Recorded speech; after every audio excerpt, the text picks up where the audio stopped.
What really happened with your host, Mike Rivero. The history the government hopes you never learn. Here is your host, Michael Rivero. And aloha, America. Welcome to our show today. It is Tuesday, September 12th, 2017, getting into the week here. And we've got a lot of stuff to talk about today. The phone lines are open, 800-313-9443. And Mike is in our control room, ready to answer the phone, put you on the air with your comments and questions.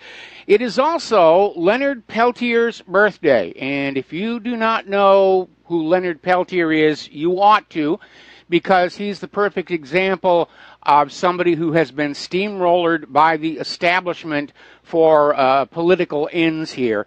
And there's a wonderful documentary about Leonard Peltier's case called Incident at Oglala.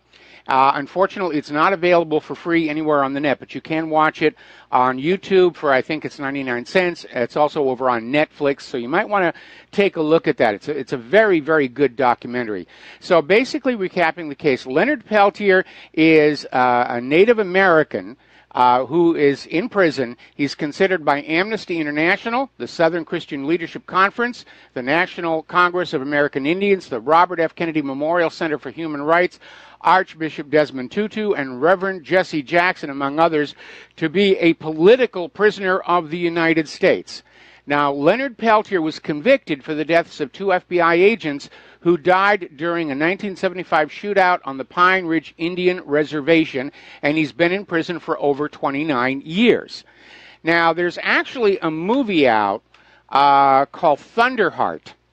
It's been out for a few years. It stars Val Kilmer, and actually, it's my favorite Val Kilmer movie. And it's loosely based on what was going on and the amount of corruption that was going on the Pine Ridge Reservation. So basically, the Wounded Knee occupation of 1973 marked the beginning of a 3-year period of political violence on the Pine Ridge Indian Reservation.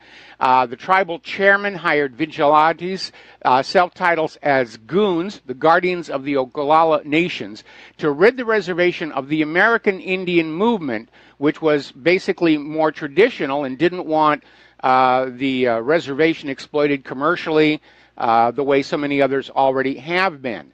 So evidence indicated goon responsibility in the majority of crimes, but despite a large FBI presence, nothing was done to stop the violence. The FBI supplied the goons with intelligence on AIM members and looked the other way while the goons committed crimes. And one former goon member reported the FBI actually supplied him with armor-piercing ammunition. So, Leonard Peltier was a leader of the American Indian movement, and he was asked by the traditional people at Pine Ridge, South Dakota, to support and protect the traditional people being targeted for the violence. And Mr. Peltier and a small group of young AIM members set up camp on a ranch owned by the traditional Jumping Bull family. So on June 26, 1975, 2 FBI agents in unmarked cars followed a pickup truck onto the Jumping Bull Ranch. The families became alarmed and feared they were under attack. Again, it was an unmarked car. They didn't know who was in there. All they knew was the goons were running around the reservation shooting at people. So shots were fired and a shootout erupted, and more than 150 agents, goons, and law enforcement surrounded the ranch. When the shootout ended, 2 FBI agents and 1 Native American lay dead. The agents had been injured in the shootout and then were shot at close range. The Native American, Joseph Stuntz, was shot in the head by a sniper's bullet. Nobody ever investigated who fired the sniper's bullet. Nobody was ever charged in connection with his death. Now, according to FBI documents, more than 40 Native Americans participated in the gunfight, but only 3 AIM members, Bob Robideau, Darrell Butler, and Leonard Peltier, were brought to trial. Now, Mr. Robideau and Mr. Butler were arrested first, and they went to trial, and a federal jury in Iowa acquitted them on grounds of self-defense, finding that their participation in the shootout was justified given the climate of violence that existed on the Pine Ridge Reservation, and, of course, they could not be tied to the close-range shootings of the FBI agents. Now, Leonard Peltier had escaped to Canada, but he was arrested in Canada on February 6, 1976, along with Frank Blackhorse, And the United States gave the Canadian court affidavits signed by Myrtle Poorbear, who said she was Mr. Peltier's girlfriend and saw him shoot the agents. In fact, Ms. Poorbear had never met Mr. Peltier and was not present at the shootout. And soon afterwards, Ms. Poorbear recanted her statements and said the FBI threatened her and coerced her into signing the affidavits. We've seen that before at the Oklahoma City bombing, down there in Florida, the Boston Marathon bombing. This is what they do. The FBI are not the swell bunch of Joes portrayed on movies and TV. So Mr. Peltier was extradited to the United States. He was tried in 1977. The trial was held in North Dakota before United States District Judge Paul Benson, conservative judge appointed to the federal bench by Richard Nixon. Now, key witnesses like Myrtle Poorbear were not allowed to testify. And unlike the Robideau Butler trial in Iowa, evidence regarding the climate of violence on Pine Ridge was restricted. We're going to do a quick little shout out to our on-air affiliates who are just now rejoining our network. And we're talking about Leonard Peltier and how he got sent to jail. And it's a big stinking cover-up, falsified evidence, falsified testimony. Today is his birthday, and that's why we're covering the story right now. So an FBI agent who had previously testified that the agents had followed a pickup truck onto the scene of the shootout changed his account, stating the agents had followed a red and white van onto the scene, a vehicle which Mr. Peltier occasionally drove. So they changed the testimony to implicate him. 3 teenage Native witnesses testified against Mr. Peltier. They all later admitted the FBI forced them to testify. Even with all that, not a single witness identified Leonard Peltier as the shooter of the FBI agents. Now, the U.S. attorney prosecuting the case claimed that the government had provided the defense with all FBI documents concerning the case. On the contrary, more than 140,000 pages had been withheld. That right there would be grounds for dismissal. Now, an FBI ballistics expert testified that a casing found near the agents' bodies matched the gun tied to Mr. Peltier. However, there had been a ballistic test proving that the casing did not come from that gun, and that was intentionally concealed and withheld from the defense. This was a railroading, plain and simple. Now, the jury, unaware of all of these contradictory facts, found Mr. Peltier guilty. Judge Benson sentenced Mr. Peltier to 2 consecutive life terms. Now, there was a Freedom of Information Act lawsuit that brought a lot of this exculpatory evidence to light, and so Mr. Peltier sought a new trial.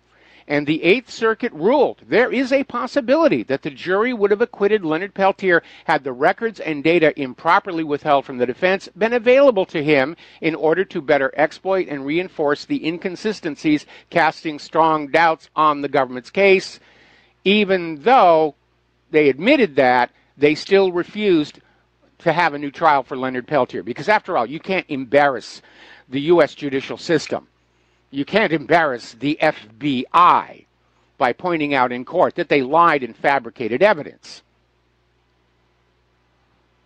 Now, during the oral arguments, the government attorney conceded that the government does not know who shot those agents, and took the position that Leonard Peltier is equally guilty whether or not he shot the agents at point-blank range or participated in the shootout from a distance.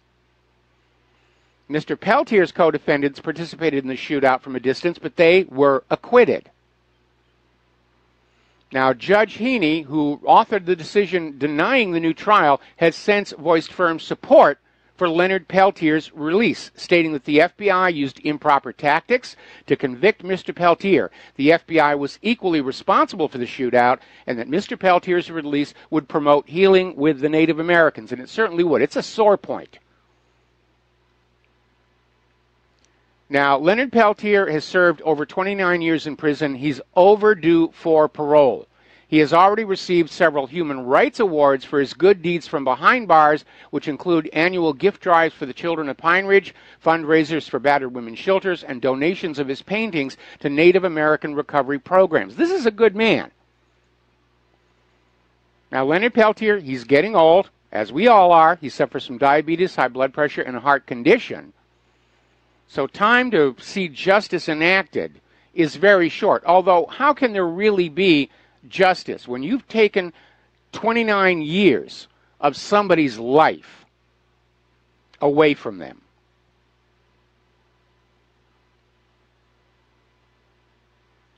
And, of course, the FBI is out there saying there can't be a new trial. We know we're right. We're never wrong. The FBI never does any of these things.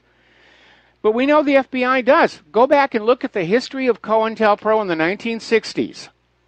The FBI committed crime after crime after crime after crime, targeting Native Americans, the anti-Vietnam movement, the early women's movement, and, of course, the blacks with their Black Panther coloring book. Stunts like the hippie riot at Disneyland. This is what the FBI is really all about. They're not the swell bunch of Joes you see in those Hollywood movies and TV shows. In fact, when he was still director of the FBI, J. Edgar Hoover was just absolutely manic about making sure that Hollywood always portrayed the FBI in a positive light. You may have seen on Turner Classic Movies a film called The FBI Story, starring Jimmy Stewart. And what most people don't know is J. Edgar Hoover was actually on that set every day telling the director how to direct the movie to produce the image of the FBI that J. Edgar Hoover wanted out there. And he actually appears in the movie once from the backside only because he was afraid of being recognized as he went about his business. But that's the kind of control they have. And if you go to my COINTELPRO page, there's another little sub-article about how tightly the FBI monitors scripts in Hollywood. And if there's anything there that makes the FBI look bad, they'll go on in and they'll exert whatever pressure it takes to get the script changed or the project canceled. They're a modern Gestapo in our own midst. This isn't law enforcement. This is imposing the will of the rulers. The case cannot be made that Leonard Peltier had anything to do with the deaths of those FBI agents, but he became the sacrificial scapegoat so that the FBI could say, well, we found our man, and the case is solved, and the FBI always prevails, which was the entire rationale for the frame-up of Bruno Richard Hauptmann for the death of the Lindbergh baby. They had to put out the public image that the FBI was always going to get their man. Even if it's the wrong one. As long as they fry somebody, the media and the public will be happy. All right, let's get on to more current events here. Storm Irma is now up into the middle of the United States, causing a certain amount of misery up there. And down in Florida, they're finally beginning to pick up and clean up and try and figure out what's going on. Apparently, the Florida Keys took the brunt of Irma's fury. Certainly, there's a lot of flood damage going on up into Florida proper. But they're saying it's going to be weeks before all services are restored. Apparently, an aircraft carrier and other Navy ships have been deployed to the region to help with search and rescue operations in Florida. And Governor Rick Scott has done a flyover of much of the state and saying he just hoped everyone survived. It's a little optimistic. I think we're probably going to find that some people, especially the homeless, didn't make it through there. Kind of a nasty story coming on out here. There was a Pizza Hut manager in Florida at the Jacksonville branch who literally threatened to punish workers if they evacuated too early for Irma, and basically said the employees who needed to evacuate would get a 24-hour grace period before the storm. If they tried to leave before that, they did so at risk of their job. It's a little cold-hearted, I think. It's a little cold-hearted, especially when you take into account all the traffic jams and all the lines at the store buying supplies and everything. I don't think that really puts out a positive image for Pizza Hut. Not that I do pizzas much anymore, but there we are. Now, a little bit of good news coming from Hurricane Jose. The latest projected track shows it is now turned north, heading up into the North Atlantic. Now, apparently Jose just can't seem to make up its mind. It's sort of been bopping around all over there. Or the prediction models are screwy. And as a matter of fact, I saw an article the other day asking why the United States doesn't use the European storm prediction models, which seem to be considerably more accurate in their forecasting. But I guess it's a point of pride. We've got our own models, and they may not be very good, but they're ours, and we're going to use them. That kind of explains why that far end of the predictive track just sort of whips around back and forth like a snake on meth. The remnants of Hurricane Katia have scooted over here into the Pacific, and it is now forming a tropical depression, which is probably going to miss Hawaii by a wide margin, but we're not out of our hurricane season just yet either. Now, obviously, yesterday was the anniversary of 9/11. Everybody was out there with their various commemorations, and a lot of people were out there saying, you know, the story is really total nonsense. And article coming out of ZeroHedge.com. Krieger, we need to admit the government story about 9/11 is bovine excrement. That's not the phrase that he used. And says, unless we come to terms with 9/11 and the obvious fact that the official story is a ridiculous fairy tale, it'll be hard for our nation to move forward in an intelligent, courageous, and ethical manner. And he's absolutely right. All of these known documented lies, Saddam's nuclear weapons, Assad's sarin gas, 9/11 itself, are basically these festering wounds in the hide of the government. They're not going to go away, and everybody sees them. And the longer the government goes along trying to reinforce the official story, the more infuriating it gets for the average American who does not like being lied to, who does not like being treated like they're a moron. We are insulted by the reality of a government that lies to us shamelessly, bald-facedly. We're getting fed up with it. Better no government at all than a government that lies to us. More and more people are coming to that conclusion as well. Now, back on 9/11, when it happened, everybody was chipping in. And I think I mentioned the other day, when Claire and I were in New York for the 10th anniversary of 9/11, we noticed a change in the New Yorkers. I'd been to New York before. In fact, I'd even visited the World Trade Towers. I'd actually been in the building and down in that little gallery between them. And back then, the New Yorkers behaved just like the stereotype you see on TV. They're brusque, they're shouting at people, and very different on the 10th anniversary. And we talked to a taxi driver whose nephew had died in the World Trade Towers, and he said, 9/11 just brought us all together. And it's like I said, talking about Hurricane Harvey and Irma. Adversity does bring out the best in the American character, except for the looters and the scammers. So anyway, there was a unit called Team Romeo of police officers, and it was sort of an informal group because the Romeo stands for retired.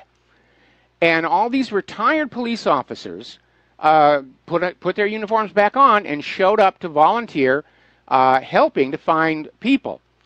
And one of them, Lieutenant Anthony Tony Zioli, is coming out with a book called Rising from the Ashes, about how he and the surviving members of his unit and many of the other first responders are all suffering from cancers, post-traumatic stress disorder, lung diseases, sleep apnea, digestive diseases, and many have, of course, died, all as a result of inhaling the toxic cocktail of mercury, jet fuel, asbestos, and more. And remember, the head of the EPA standing up there on television, assuring the first responders it was perfectly safe for them to work in the wreckage of the World Trade Towers without special equipment. The air is fine, you can go on down there. And everybody who believed the head of the EPA has paid a horrible, horrible price for that.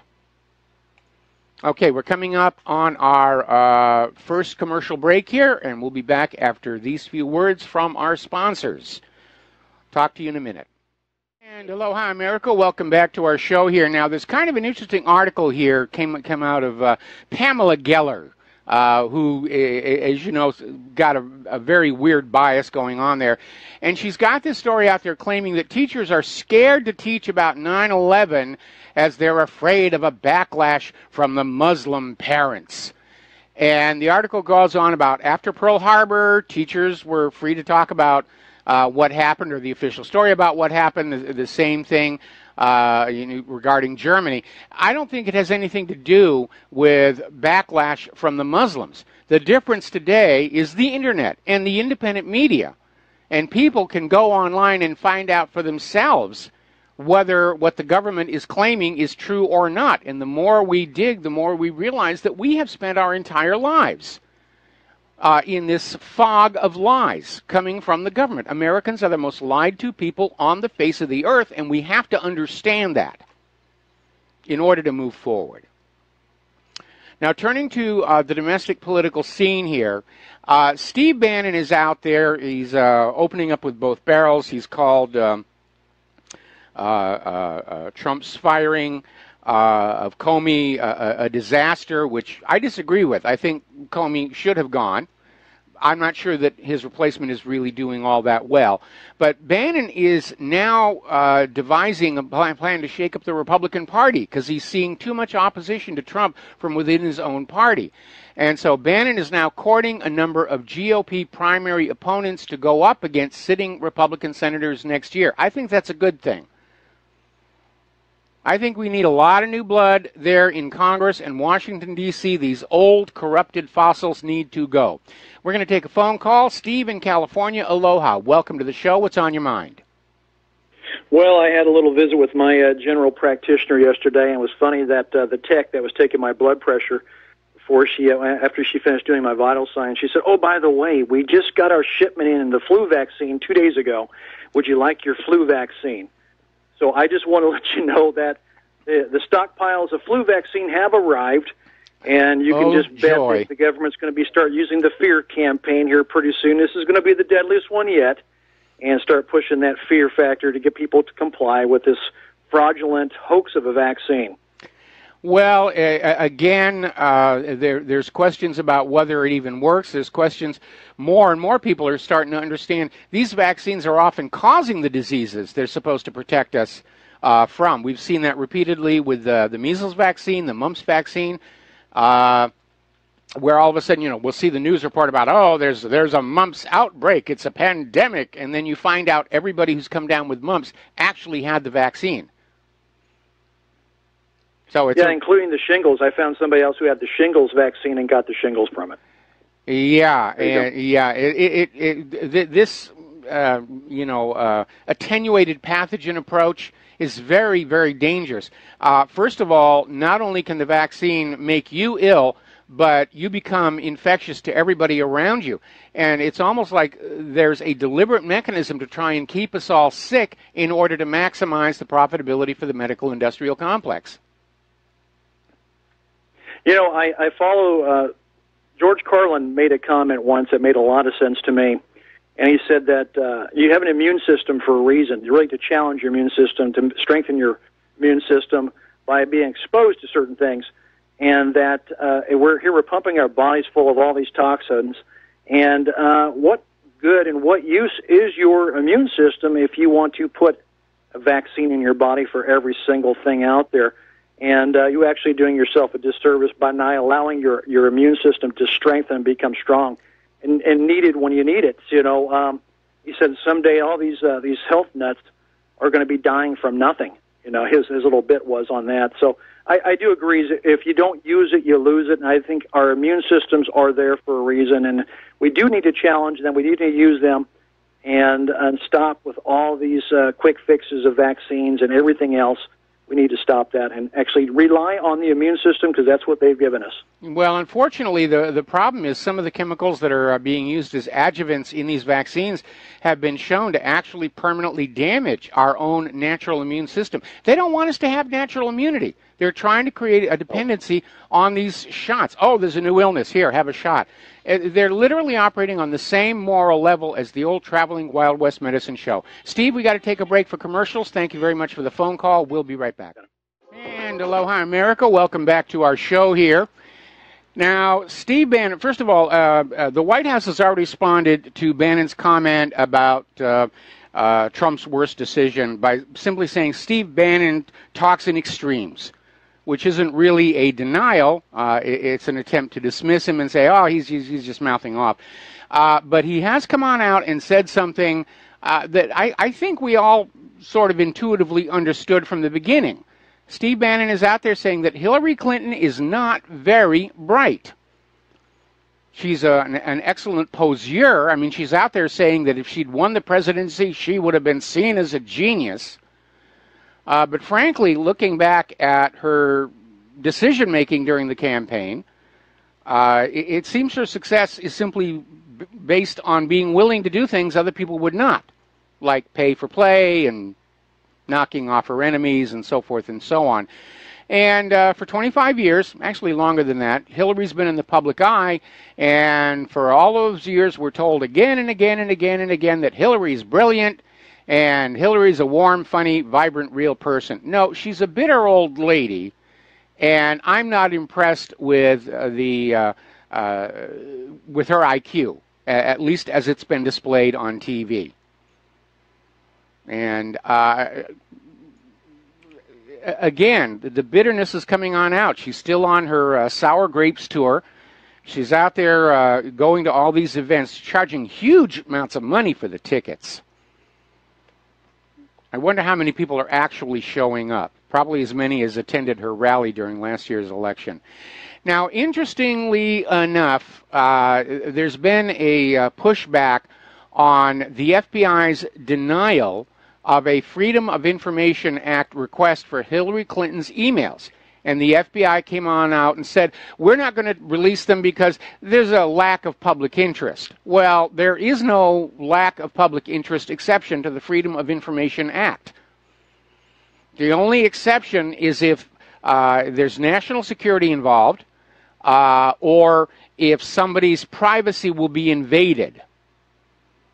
And sometimes even that one gets abused. When Alan Favish went before the Supreme Court trying to get the crime scene photos released of Vincent Foster's body to confirm reports that there had been a second gunshot wound to the neck, the Supreme Court ruled against him, saying that dead people have a right to privacy, which is absurd, but if you're covering up high-level assassination and corruption, you'll probably grasp at any straw that's offered to you. So here we are with the FBI saying the public isn't interested, therefore we don't have to release them, which is absurd. Obviously, Ty Clevenger, who filed the Freedom of Information Act request, he's interested. And so we're all scratching our heads about what the heck is going on here. And Clevenger isn't the type to give up easily, and he found a judge in Maryland who agrees that the willful destruction of evidence that was subject to a congressional subpoena is not a frivolous issue that suffers from an overwhelming lack of public interest. And apparently Maryland Judge Paul Harris Jr. has ordered the Maryland State Bar to investigate former Hillary aides David Kendall, Cheryl Mills, and Heather Samuelson for their efforts in allegedly helping Hillary destroy evidence. They're facing disbarment for what they did. 3 less lawyers we have to worry about, 3 less corrupt, crooked lawyers we have to worry about. Now, as you know, the corporate media and the Democrats and Hillary are still pushing this whole Russia collusion, Russia hacked the DNC servers, Russia's bad, Russia's evil, blah, blah, blah, blah. And we're getting sick to death of hearing about it, especially because we understand there's a considerable amount of evidence that it wasn't an external hack, but an internal leak based on the metadata on the files themselves. They had to be copied from the server to a flash drive. They were copied too fast to be going out over the internet. And there are other indications as well, along with whatever's coming in from Julian Assange and various other parties. And apparently some of Seth Rich's family members are saying that he was the leaker as well, right up to the day he got murdered. So Adam Carter has published an article that says that Robert Mueller and Jeff Sessions have been personally informed of all of this information debunking the Russian hacking narrative, which means they can't go on pretending that they don't know about this. And this is coming out of Disobedient Media.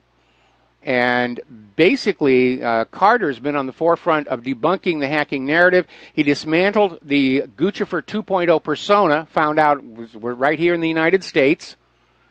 and basically creating the impetus and grounds for the analysis of the forensicator and corroborating the efforts of veteran intelligence professionals for sanity. So Sessions and Mueller are now aware of this information. They can't pretend they don't know there is this exculpatory information. Is that going to change the Russian hacking narrative? Of course not. Their job is to protect Hillary and the narcocracy and get Donald Trump out of there before he really causes trouble.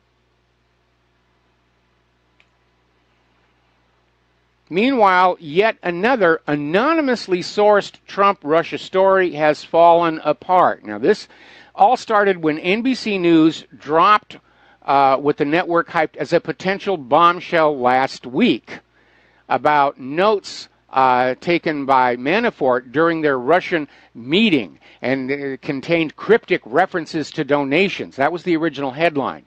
And the story claimed that Manafort's notes from the 2016 Trump Tower meeting with White House aide Jared Kushner, Donald Trump Jr., and a Russian lawyer included the word donations near a reference to the Republican National Committee.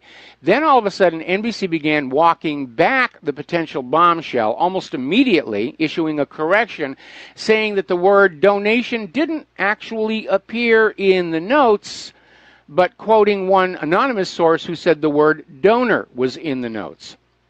But NBC's corrected story still wasn't accurate.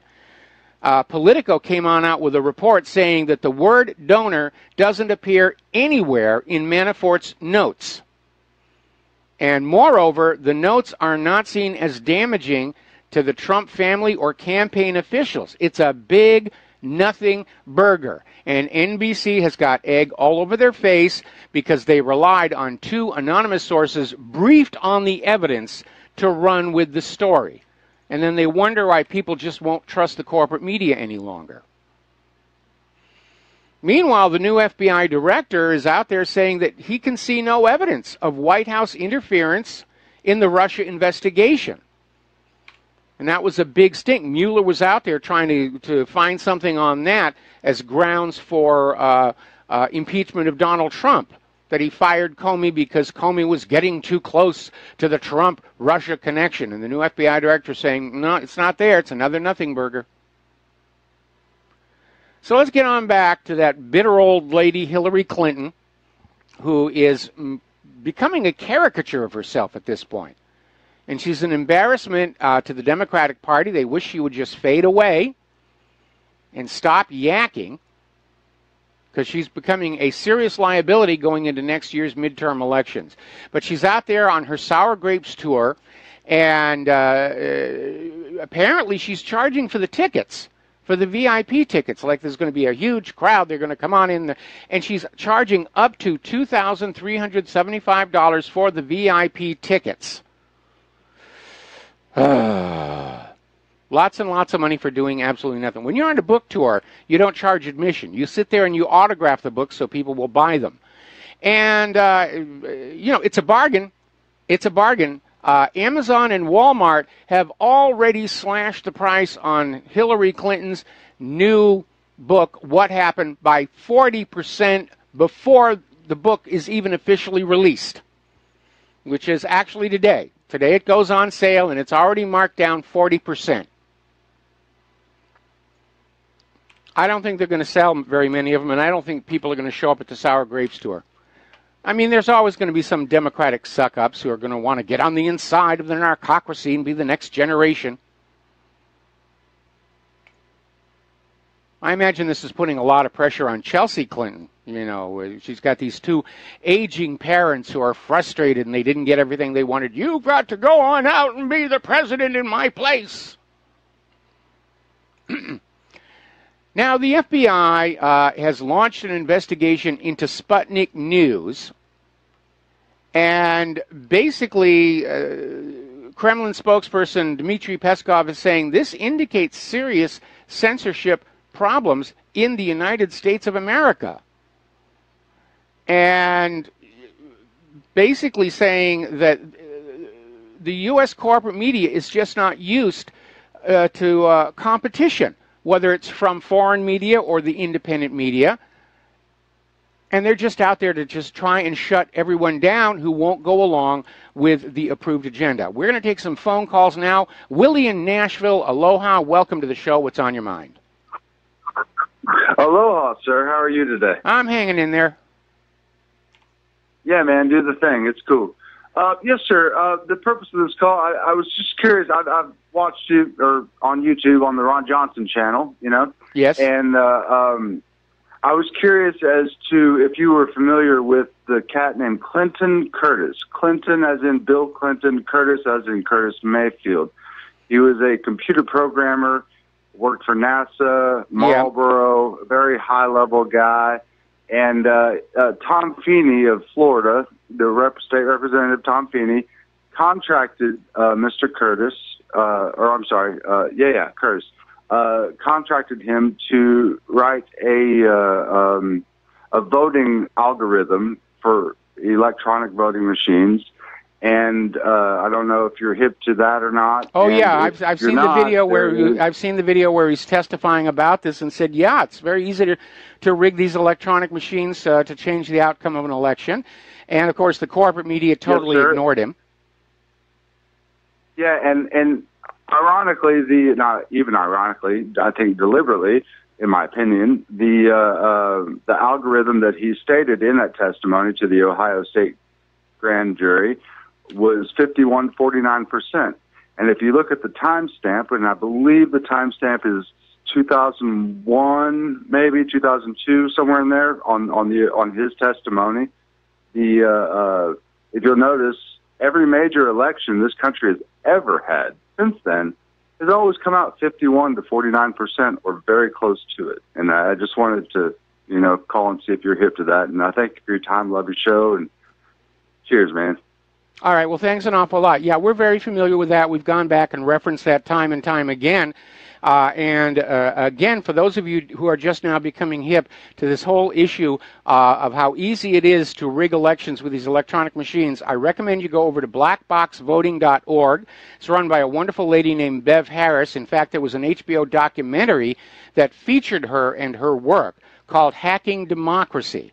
And what is really interesting, the finale of the documentary, is they go into this Elections Commission warehouse, they select a voting machine at random, and they're able to rig the outcome of a demonstration election they hold right there in the office without even touching the machine itself.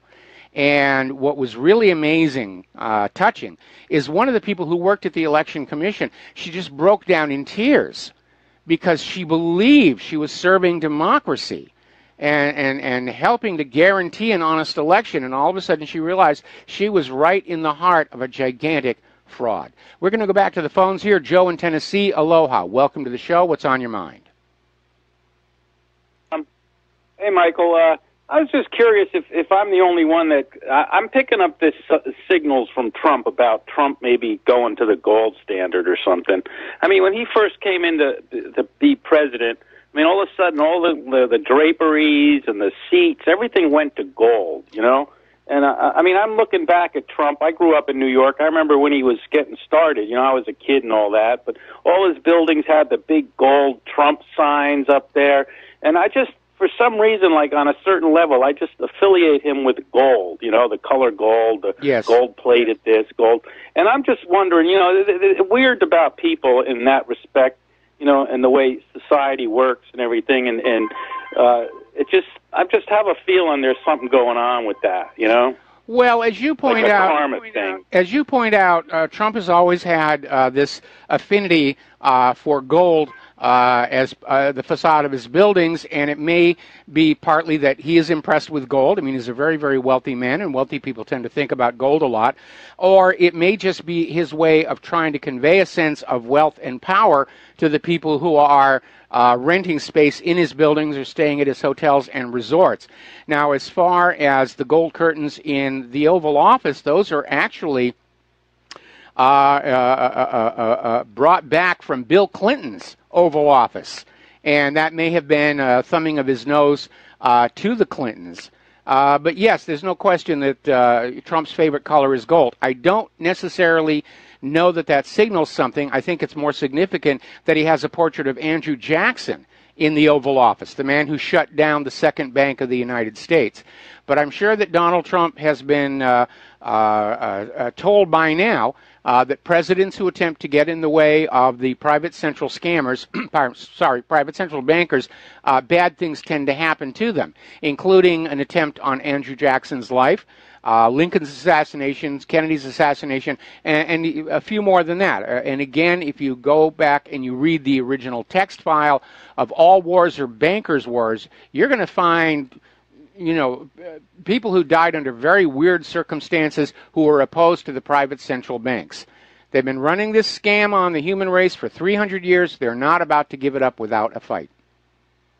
Well, I'm just getting a feel for him that he's definitely pro gold standard. Just that he sent the Secretary of Treasury to Fort Knox to look it over, and just something about him. I look at Trump as a sleeper patriot. I kind of agree with Alex Jones on that. I think he was groomed from when he was a kid to be president. I mean, there's a lot of weird things like him being on The Simpsons, you know, Nixon saying he should be president, Ronald Reagan shaking his hand and saying, I felt like I was shaking the president's hand. There's a lot of weird things about Trump in that regard, and I think that the whole gold thing is kind of some kind of a symbol on a higher level. But the other thing I wanted to ask you about was this Hillary's hair thing. I mean, are you familiar with this? This guy Skreckle or Skrelly, he put out a $5,000 bounty on somebody getting Hillary's hair. And that's ridiculous. That's ridiculous. That's absurd. Well, no, but they had a person today being interviewed on Alex Jones's show. And she went to one of her book signings, and when she was getting I'm going to hold you over the commercial break. Don't hang up. We'll come back. I do want to hear this. We'll be right back. Aloha, America. Welcome back to the show. We're still talking with Joe in Tennessee, and we're talking about Hillary's hair. Now, when you first said that, I flashed back to Bill Clinton's administration, where they were making a big deal over the fact that every time Hillary Clinton made a personal appearance, she had a new hairstyle. Somebody even actually started a website, hillaryhair.com, where they just had photos of all the different, coiffes that she was wearing. And it certainly gave off the image of her being an extraordinarily vain woman as well. But now you're telling me somebody has literally put a bounty on a physical sample of her hair? Well, the interesting thing is Alex Jones had this lady on his show who went to one of her book signings and confronted her on a bunch of questions about, Seth Rich and all the different, the 30,000 emails deleted. And as she was being thrown out, the Secret Service asked her a whole ton of questions about was she there to cut her hair. And then I looked into it, and I found out that this guy that had that drug company that was gouging, Skreckle or Skrelly, he put a $5,000 bounty out for somebody to get her hair so he could test it. Now, I'm going to be honest with you, Mike. I'm kooky in that I really think Hillary Clinton either died or was totally incapacitated last September 11th when they put her in the meat wagon. And I think we've been dealing with a fake Hillary ever since. I mean, sometimes I see Hillary on TV and she says she wants to be a televangelist. Well, this is probably the young fake Hillary who she's not the same woman. I think that, and that's what, when I heard about this, my hairs went up and I said, wow, maybe there's more going on here than meets the eye. Because, let's back up here a little bit. First of all, yes, Hillary was busted for using a double in certain circumstances, but I'm pretty certain that the woman who's out there on the Sour Grapes tour is the real Hillary Clinton. Now, unless the hair includes the little bud at the bottom, you can't test for DNA on hair. But what you can do is your hair is actually a record of all the medications and drugs that you have been taking laid out over time. In fact, they were able to determine that Napoleon Bonaparte was in fact poisoned by analyzing a sample of his hair. So that may be what this gentleman wants to do, is find out what medications she's on or what drugs she's taking. to keep her going. But again, we know that Hillary used to double during the strain of the campaign, but at this particular point, I haven't seen her at the book signings, but I have no reason to doubt that it's really her, because who else would put themselves through that kind of humiliation? Well, I mean, you get a body double, and she's going to, go back to, Altoona, Pennsylvania, and do nightclub acts? I mean, so she's making the tour, she's going on The View. I wouldn't put anything past these Clintons. I mean, Hillary herself is an industry, and if that industry all of a sudden collapsed in a coma on September 11th last year, do you really think would you really find it that hard to believe that the Clintons and that whole industry behind them would manufacture Hillary and keep the thing going? I think, I don't find that hard to believe at all. Look at how quickly my turn. Look at how quickly we spotted the fake. Okay, they couldn't get away with it. Thank you for the call. We got to let you go for station identification. And aloha, America. Welcome back to our show. And one of our members has just posted a link from whatreallyhappened.com to a video where Hillary's confronted at a book signing about the 33,000 missing emails, and Seth Rich. I don't know if it's exactly the same event that the last caller was talking about, but apparently it's not. The book tour really isn't a pleasant experience at all. So, welcome back to our show. It's hour number 2. The phone lines are open, 800-313-9443. Now, there has been a new development in the investigation into the shoot-down of Malaysian Airlines Flight 17. Now, late in August, Russia handed over decoded radar data to the Netherlands, which is in charge of this so-called international investigation into the shoot-down of Malaysian Airlines Flight 17.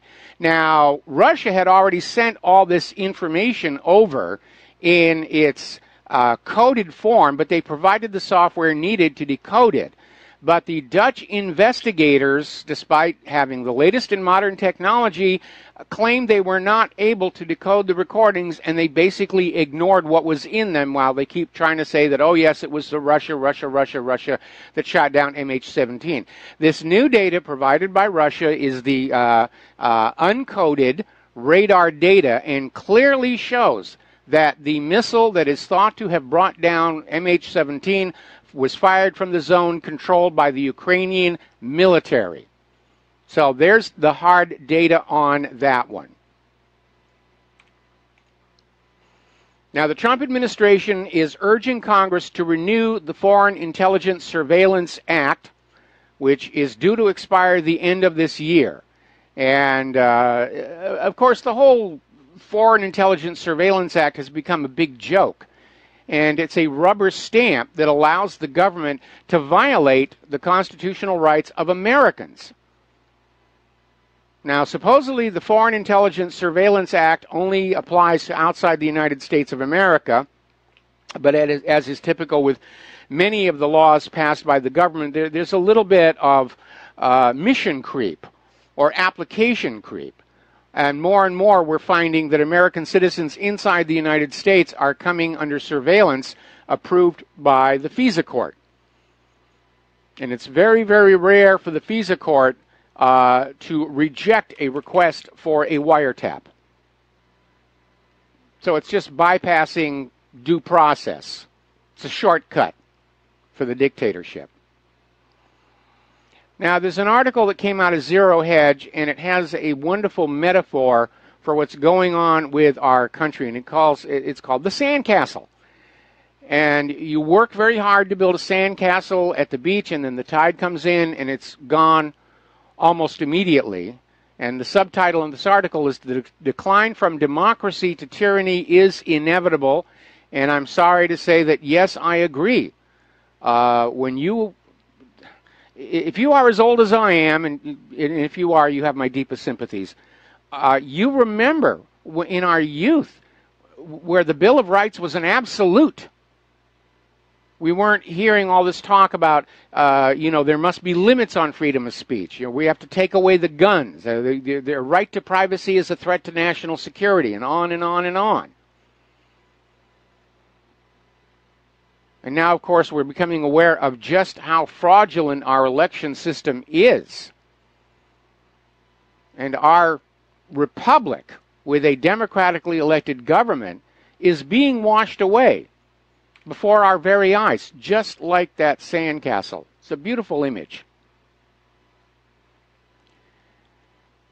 Now, back in 2009, Ron Paul made a comment saying, what if the American people woke up and understood that the official reasons for going to war are almost always based on lies and promoted by war propaganda in order to serve special interests? That was back in 2009. I think here in 2017, more and more Americans are waking up to that reality. Saddam did not have nuclear weapons. Assad was not gassing his own people. There were no torpedoes in the Gulf of Tonkin. There was no Spanish mine in Havana Harbor. The Lusitania was smuggling weapons to Great Britain. And Pearl Harbor was not a surprise. Roosevelt worked for a year to goad the Japanese into that attack. Truth is the first casualty of war. So the big question is going to be, what big lie are they going to try next to get us all riled up to go to war against whoever it is they need to go to war against? At this point, our government is so desperate for a major war to cover the coming economic crash, it almost seems like they don't care who the war is going to be against. North Korea, fine. Yemen, fine. Russia, fine. China, fine. We don't care. We'll go to war against Australia if we have to. Let's invade Canada.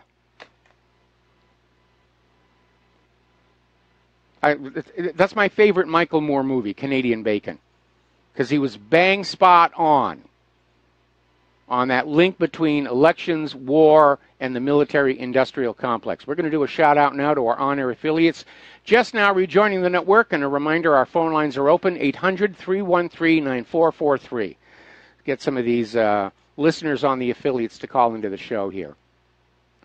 Now, as you know, U.S. Senator Bob Menendez is on trial right now for corruption, and a former staffer has basically testified that Menendez was engaging in a little pay-for-play, helping with the visa applications of friends of a wealthy doctor who is facing bribery charges alongside Menendez.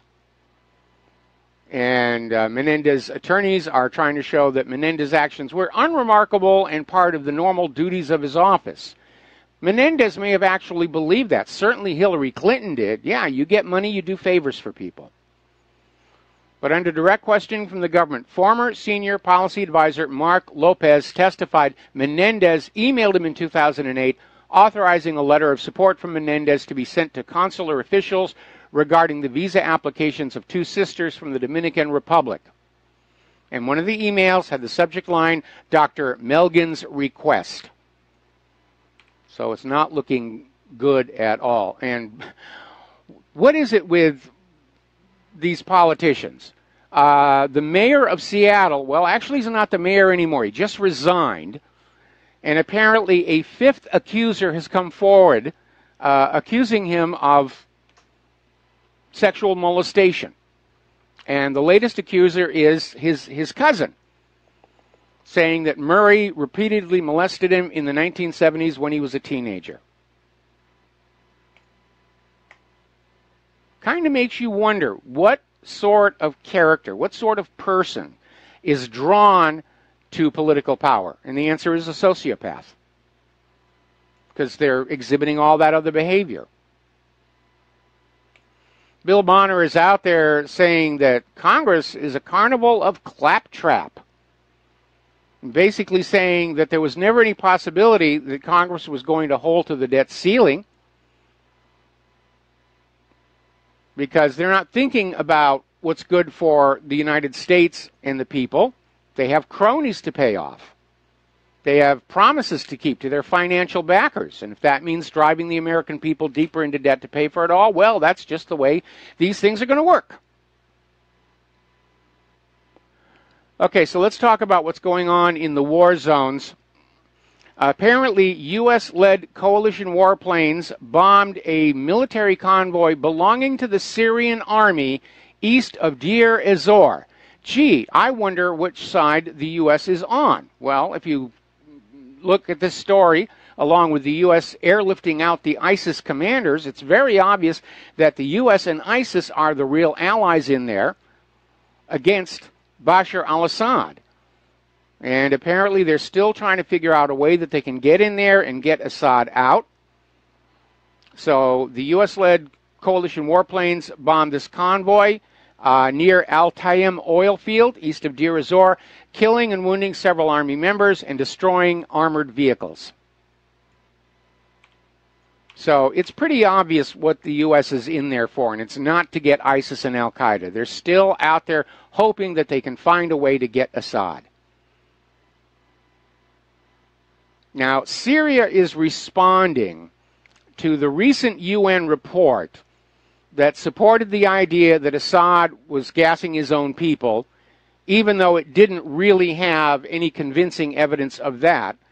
And Syria is now taking the position that the United Nations is basically running a systematic campaign of disinformation that may constitute a war crime, and that the United Nations has become captive of the U.S. foreign policy.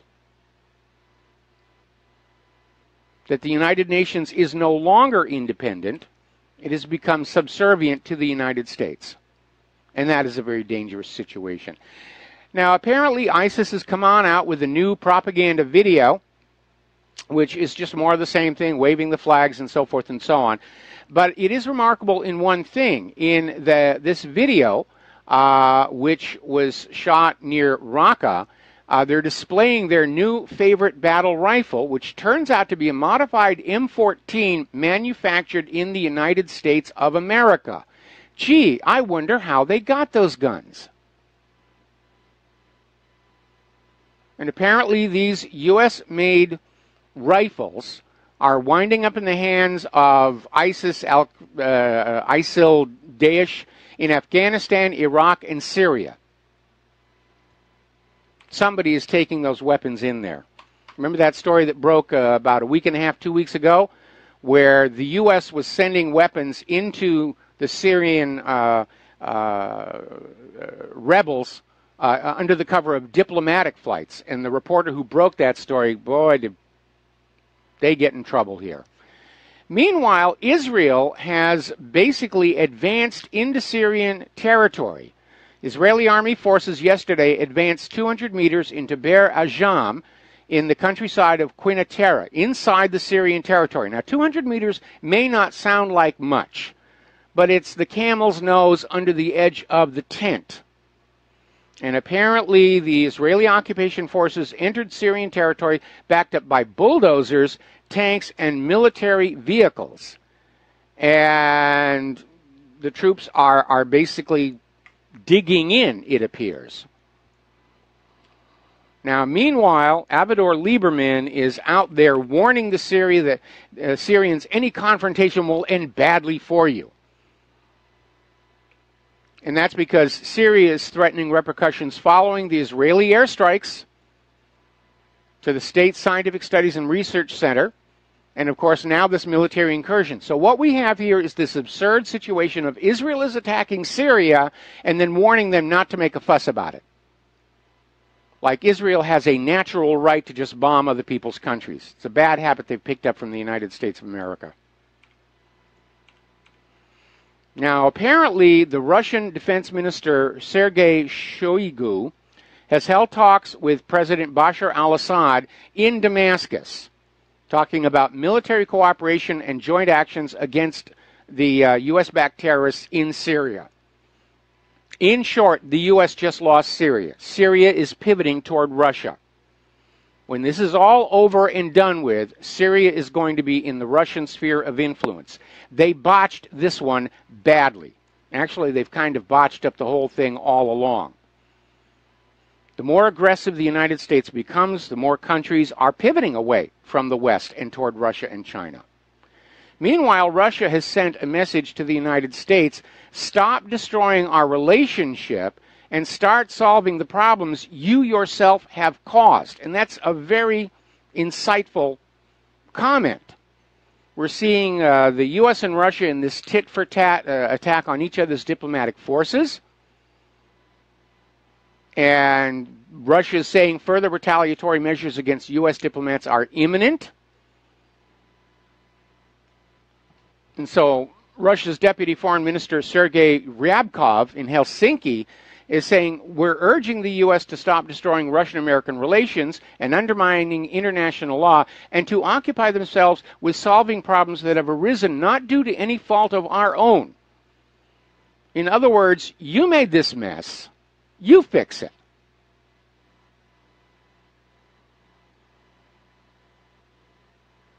Now, interestingly enough, there is, over in Germany, we're coming up on their elections, and it's getting tense over there. The left lead candidate, Sarah Wagenknecht, is out there saying it's time to end NATO and replace it with a security organization that includes Russia. And is saying the Russian sanctions are counterproductive. They're not going to work in the eastern Ukraine. The conflict has to be solved diplomatically. The Minsk agreement is being undermined by both sides. We need to create new trust. Well, again, as I've said before, to have peace, everybody must agree. But it only takes one tyrant with an invasion force to keep the war going. And right now, the U.S. government, unfortunately, is not interested in peace with anybody. They're desperate to get a war going, to plunder and loot other countries to keep our private central bankers happy. And if 1 million of your children have to die, well, that's just the cost of doing business. Just the cost of doing business. We got too many people around here anyway. And if they really think they're going to build an effective army out of all these refugees and illegal immigrants, they are dreaming, because those people do not have an emotional tie to this country and this land. They're going to put them out there on the front lines. They get shot at. They're going to drop their weapons and cower in a foxhole.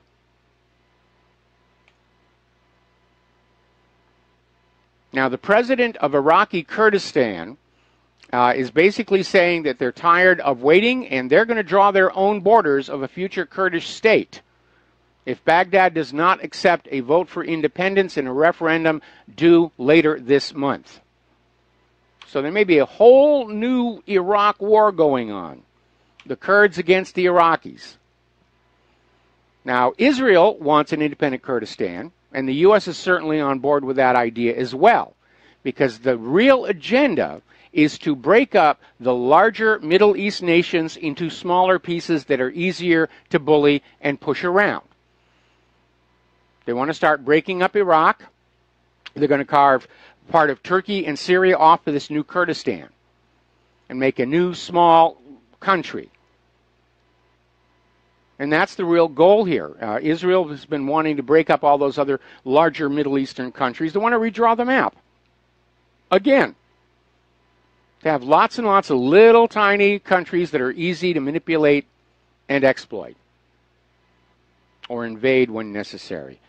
Now, here is a little bit of interesting news. Apparently, the Saudi Crown Prince had a secret visit to Israel, and everybody is wondering what's going on, if this may be involved with the breakup of the Shia Crescent as their primary policy. But what's really interesting is that Saudi Arabia still does not recognize the Jewish state, and officially, Israel and Saudi Arabia do not have diplomatic relations.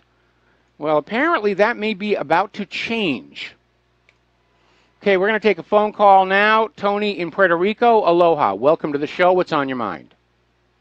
Yeah, hello, Mike. Yeah, a couple of weeks ago, you was talking with one of the callers who had called in regards to the CIA PSYOPs program.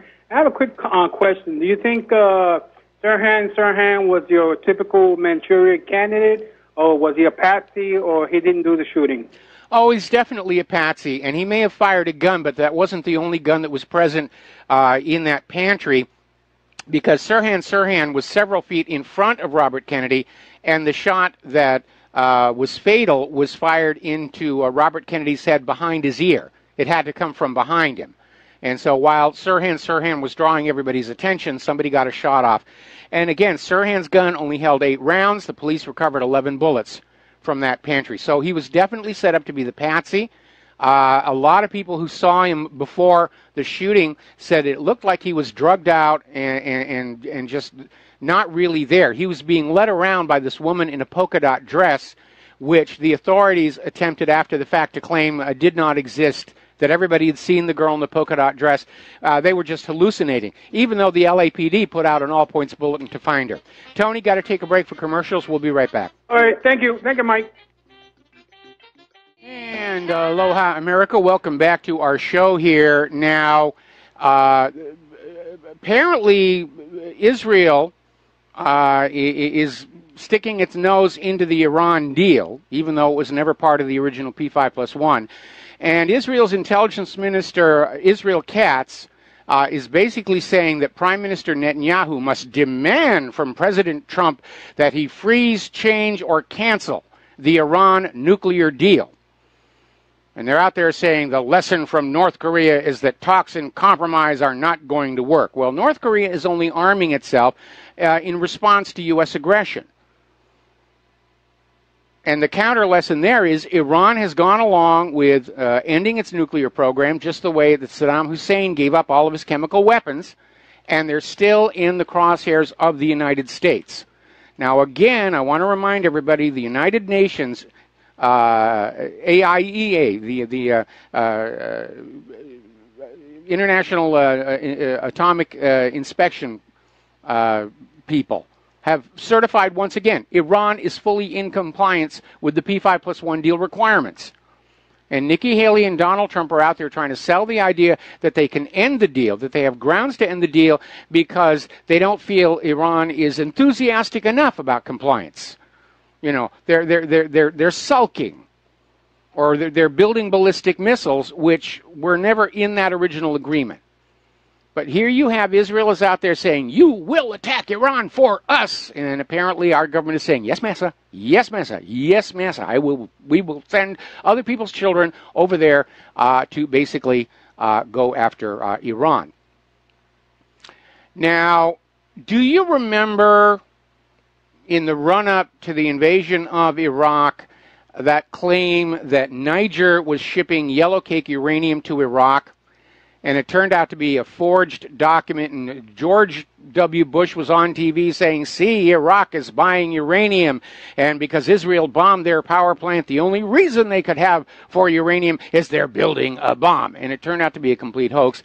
And it was never really a convincing argument because Iraq has plenty of natural uranium on their own soil. They don't need to be buying it from Niger. But the document did turn out to be a forgery.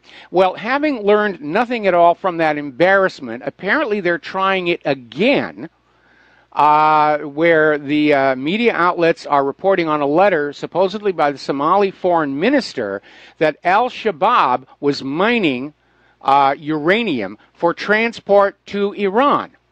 So they're trying it all over again. And basically, Cindy Vestergaard, a senior associate with the Nuclear Safeguards, is rejecting this story, saying it's nonsense.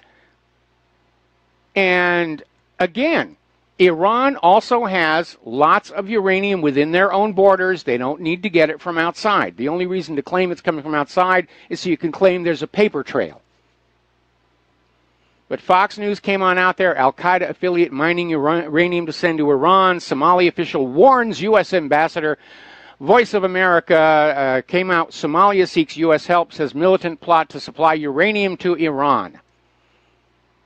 So it's a replay of that yellow cake, the original Nigerian scam. Are they going to set off a nuclear bomb someplace and claim that Iran did it or North Korea did it? That's what it's going to take to really get the wars going. Because the American people have become, first of all, war-weary. Second of all, skeptical, highly skeptical of anything coming out of the government and the corporate media. And they're jaded from all of this. Now, American Jewish archaeologist and Zionist propagandist Alex Jaffe has suggested it's time for economic sabotage and cyber warfare against Iran. Once again, Israel's at the forefront of trying to stir up trouble. Psychologists call it, let's you and him fight. And we've all met people like that, people who love to provoke others into conflict with each other. They never get into a fight themselves, but they get a thrill out of just steering other people into conflict. And Israel does that all the time. Israel doesn't want to fight their own fight. That's what the Goyim are for. We'll send them out to destroy our enemies. All right, we're going to take a break for commercials. We'll be right back. Hi, America. Welcome back to our show here. And going on back to the news here, apparently Russia is going to be loaning 1.2 billion euros to Iran to construct a new power plant project. Basically, Russia is giving or loaning the money to Iran, who will then hire Russia to build this new power plant, which makes sense because Russia built the one they've already got. But Iran is going nuclear because they know that sooner or later the oil under the ground is going to run on out, and it's time to start making those changes here. Now, here's an interesting development. Apparently, Tillerson is out there demanding Donald Trump ask Israel to return $75 million in U.S. aid. Now, it's not a significant amount compared to what Israel is getting, but apparently the State Department has been lobbying the White House to convince Israel to hand back the aid it was given last year over and above the normal military aid that it receives annually. And basically, last year, then President Barack Obama's administration came under fire for trying to limit Israel's ability to lobby with Congress for more money in case new conflicts break out in the Middle East. Well, I think that Israel should be limited in lobbying Congress. And one of the things that really annoys me is how AIPAC is not required to register as the agent of a foreign government, even though everything coming out of AIPAC is about Israel, Israel, Israel, Israel, Israel, Israel. Meanwhile, Netanyahu has got a good reason to be invading Syria or Lebanon or anybody else that he can think of, is because apparently the Israeli authorities are getting close to criminal indictments for both Benjamin Netanyahu and his wife. And the threat of criminal indictment is hung for months over Netanyahu and loomed much larger this weekend as it was announced that his wife faced potential criminal charges. So at least Israel's government is trying to deal with the corruption in high level. In our country, they're going to throw Menendez to the wolves to protect everybody else. Now, do you remember there is this 96-year-old guy named Hubert Zafke, and he has been hauled into court because he was a medic at Auschwitz. And so he collectively is guilty of exterminating 87 billion Jews who were held at Auschwitz, or whatever the number is these days. And a lot of people were saying, this is really ridiculous. He's 96 years old. He was a medic. He was there, to help people. And yes, the workers in these slave labor camps, the Germans took good care of them because they were an asset. And they were manufacturing materials needed by the German army. So if you got cut or scrape or anything, you would go see the medics and they would bandage you up and put you back to work. And that's what this Hubert did. He was not involved in any atrocities, which nobody can really seem to prove anyway. And apparently the court has thrown the case out saying he's suffering from dementia. He doesn't even know where he is. He's 96 years old. And they finally come to the conclusion he's not able to stand trial. He's not able to remember anything about Auschwitz. He's just mentally incompetent. And they realize just how terrible it looks putting somebody like that on trial. It's like in the medieval world where they would dig somebody's body up, put them on trial for something they were supposed to have done, and then flog the corpse and rebury it. It was ridiculous. Meanwhile, of course, Netanyahu's got to be just going out of his mind. He's running out of real Nazis to wag at people to get donations and stuff. Now, as we reported yesterday, the United Nations Security Council unanimously passed a watered-down version of the sanctions against North Korea. Some of the most onerous parts that called for by the United States were taken on out. And basically, they're stronger than the previous sanctions. But everybody's saying this isn't going to work. Sanctions have not worked. And again, North Korea has the examples of Iran and Iraq to look at. If you give the U.S. government what they want, if you disarm, you are still going to be invaded. That's what happened in Iraq. That's what's getting ready to happen in Iran. From Kim Jong-un's point of view, he would be insane to give up his nuclear deterrent. And so sanctions aren't going to work. Now remember, China has already threatened that if the U.S. attacks North Korea without just cause, China will intervene. And that guarantees there's going to be some kind of a false flag. They're going to set off a nuclear bomb somewhere out here in the Pacific Ocean and say, oh, North Korea was attacking us. Thank goodness it missed. But I'm sure it'll be close enough to some tourist destination where lots and lots of pictures will be taken of the mushroom cloud out there on the horizon. Meanwhile, more and more people are becoming very concerned over the Punggye-ri nuclear test site, which appears to have been seriously fractured by that last H-bomb test. And people are very concerned that more testing could cause landslides that would expose some of the trapped nuclear materials from the earlier tests.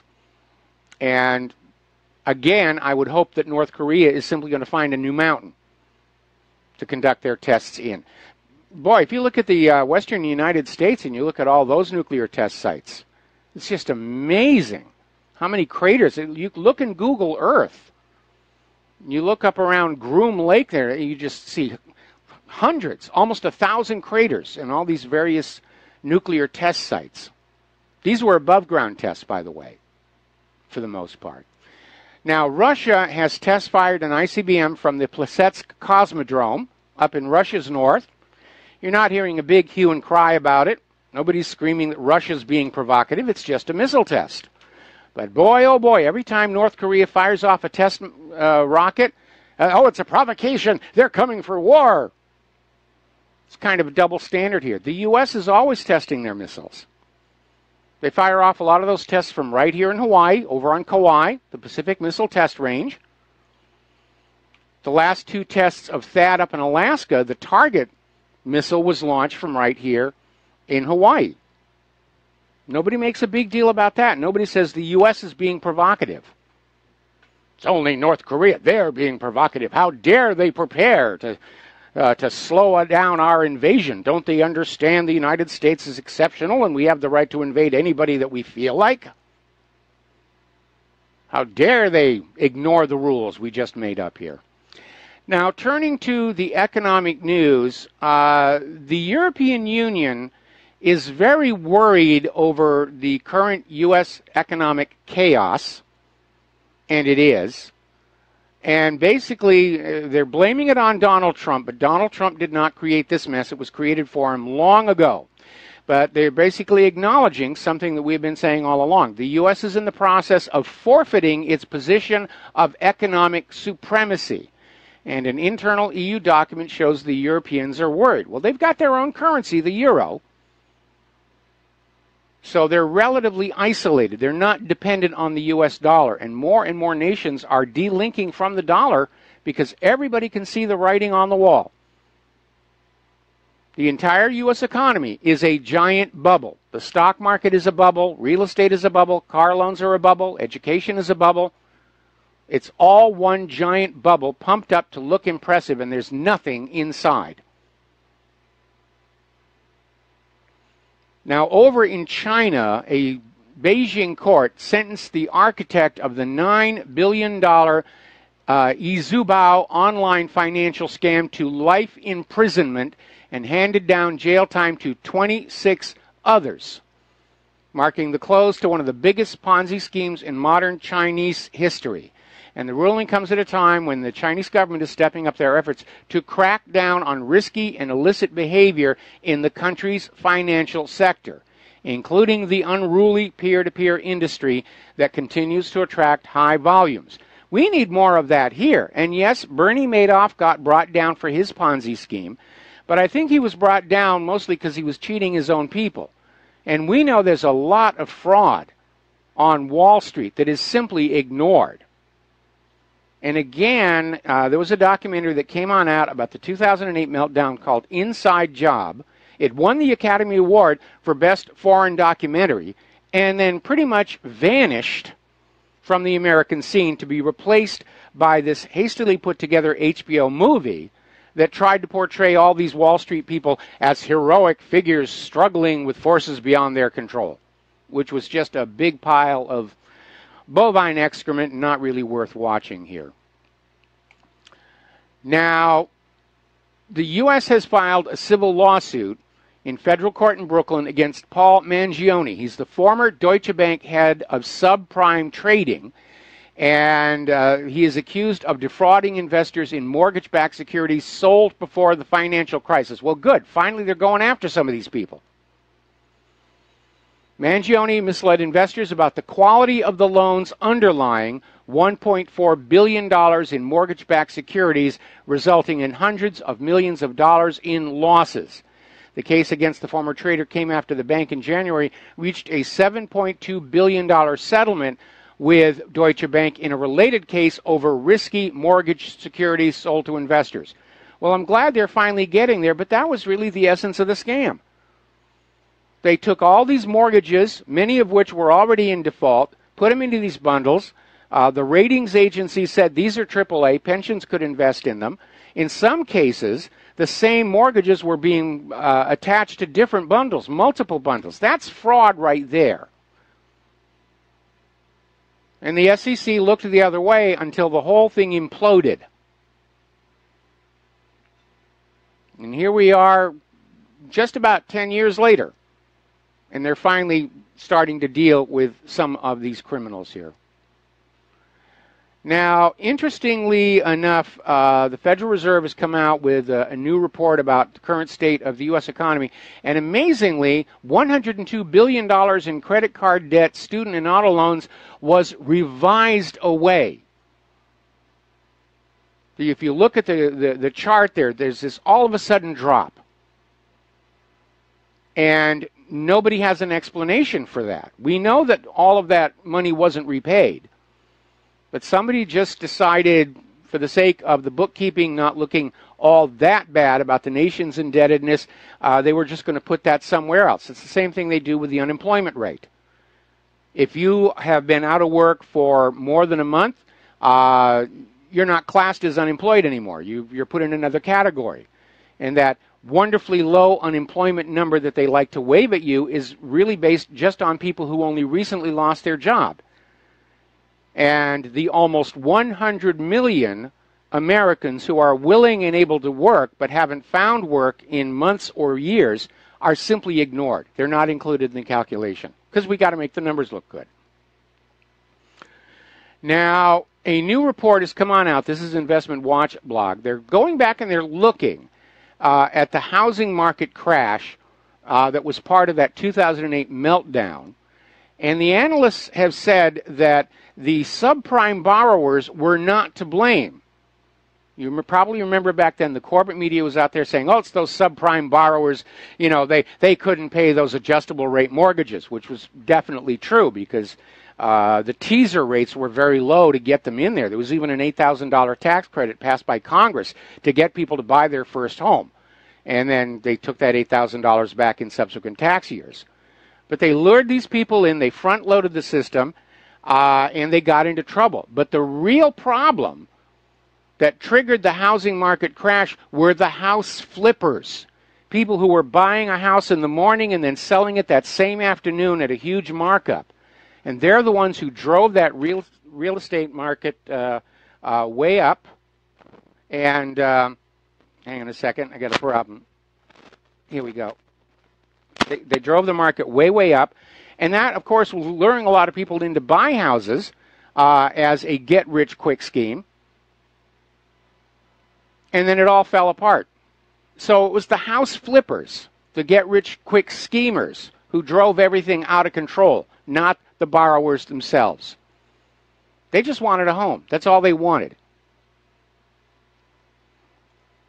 Now, the Chinese government has informed the Wall Street Journal they're about to shut down all domestic Bitcoin exchanges.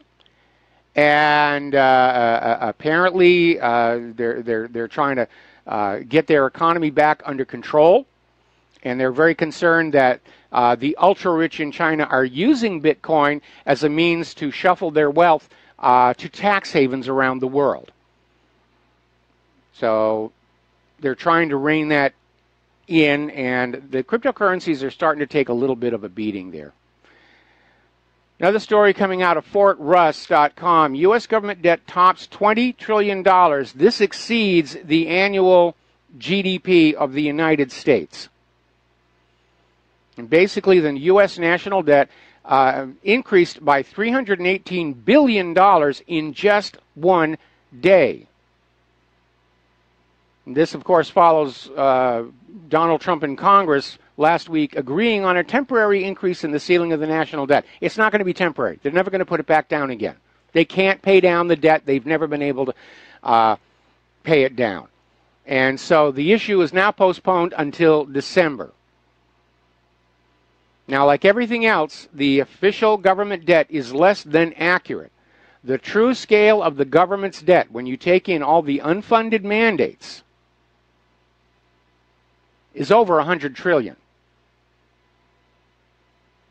We're in a really serious mess, and that is why the U.S. government is desperate to get a big bloody war going, so they got something to blame the coming crash on, or at least distract from it. Because they've done it before. Crash of 1907, World War I. Crash of 1929, World War II. Crash of 2008, and we are definitely on the brink. Now, Bernie Sanders is out there co-sponsoring a new bill to provide single-payer health coverage for all Americans. He's basically calling it the Medicare for All bill, and it's basically signaling that universal health care and Obamacare is definitely going to be a major issue in next year's midterms, and especially in 2020 for the next presidential election. We got to take a break here for commercials. We'll be right back. And aloha, America. Welcome back to our show here. Now, getting on back to the wars and how it's all driven by money. It's important to remember that the U.S. began their plot to overthrow Syria's President Bashar al-Assad all the way back in 2006, right after Assad's government dropped the U.S. dollar. That was the motive. Same reason they went after Saddam, same reason they went after Gaddafi. They're sending a message. You will use our currency or bad things will happen to you. That's what's driving all of this. And those of you who are parents of children approaching military age, you got to keep that in mind before you let those recruiters grab your kid away. Because that's what they really want your kid to do, is force other countries to use our dollar. All right, we're going to take a phone call. Al in Canada, aloha. Welcome to the show. What's on your mind? Hi, Mike. I hope you're doing well. Doing fine. I just sent you, a couple of minutes ago, I sent you an email. I love these charts.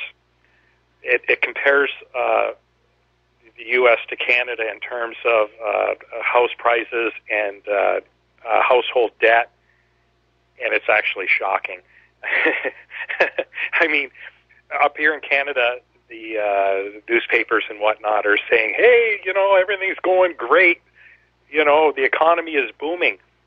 We're in debt up to our eyeballs, worse than the United States has ever seen. Now, mind you, student loan debt is still low. It's not $1.5 trillion. It's not even 10 times less than that. I think it's sitting at about $30 billion. But still, I mean, it's ridiculous. Yeah, I'm looking at the charts right now. Doesn't that magnificent? They're older. That's amazing. So, it's tragic is what it is. Set it all off? Well, you need to understand that the global economic theory is skewed because everybody seems to be in debt, and you're wondering, where did all this money go? Well, it went into the pockets of the private central bankers. The private central banking is a mechanism that basically pumps wealth from ordinary working people into the pockets of the bankers. And we all need to understand that. Oh, I understand it. I think United States Central Bank, European Central Bank, and the Japanese Central Bank, on their books that we know of, have right now a fifth of the world economy's balance sheet sitting on their books right now. It's around $4.5–5 trillion on each of those central banks, and that's only those three central banks, and that's only what we know of. It's like you said, everything is upside down. It's madness. It is. Whatever happened to savings? Well, the savings are gone. And remember last year where they were saying that the problem with the U.S. economy is people were hanging onto their money. They're being greedy. They're hoarding their cash in savings accounts. And they were even talking about penalizing savings account to get people to dump their money into circulation. Didn't work because nobody actually had any savings. We got to take a break for station identification. We'll be right back. And aloha, America. Welcome back to our show here. Hour number 3. The phone lines are open, 800-313-9443. We're just now getting word that Arizona Republican Representative Trent Franks is calling for Robert Mueller to resign from the position as special counsel. And the reasons for that, we've always talked about it, his very close friendship with former FBI Director James Comey, whose firing was the chief impetus for Mueller's appointment by the Department of Justice. And basically, Franks is out there saying that Mueller is in clear violation of federal codes and must resign to maintain the integrity of the investigation into these alleged Russia ties. And the other problem, of course, is the fact that Mueller has loaded up his team with very obvious, Democrats, very hard and fast Democrats donated to Hillary Clinton for president. And obviously, if you've got nothing but Democrats on your team, it calls into question the impartiality of that investigation. And so apparently the hue and cry is starting for Mueller to step on down. Now remember, Mueller was himself head of the FBI, and was appointed as head of the FBI just 1 week before 9/11. So, all righty, we're going to take a phone call. Terry in Oregon, aloha. Welcome to the show. What's on your mind? Hey, Mike, yesterday on 9/11, you kind of blew me off there. And I think your point was that video we saw of the airplane going in the side of the building was authentic. And I just got a question. Why didn't those pylon shear points and the wing shear points give way instead of going through thick steel girders reinforced with concrete? Well, where I got experience with hang on. First of all, where the planes hit was not reinforced steel or concrete. The outer cladding of that building was aluminum. And basically, it was not designed to deflect an impact, but to absorb one.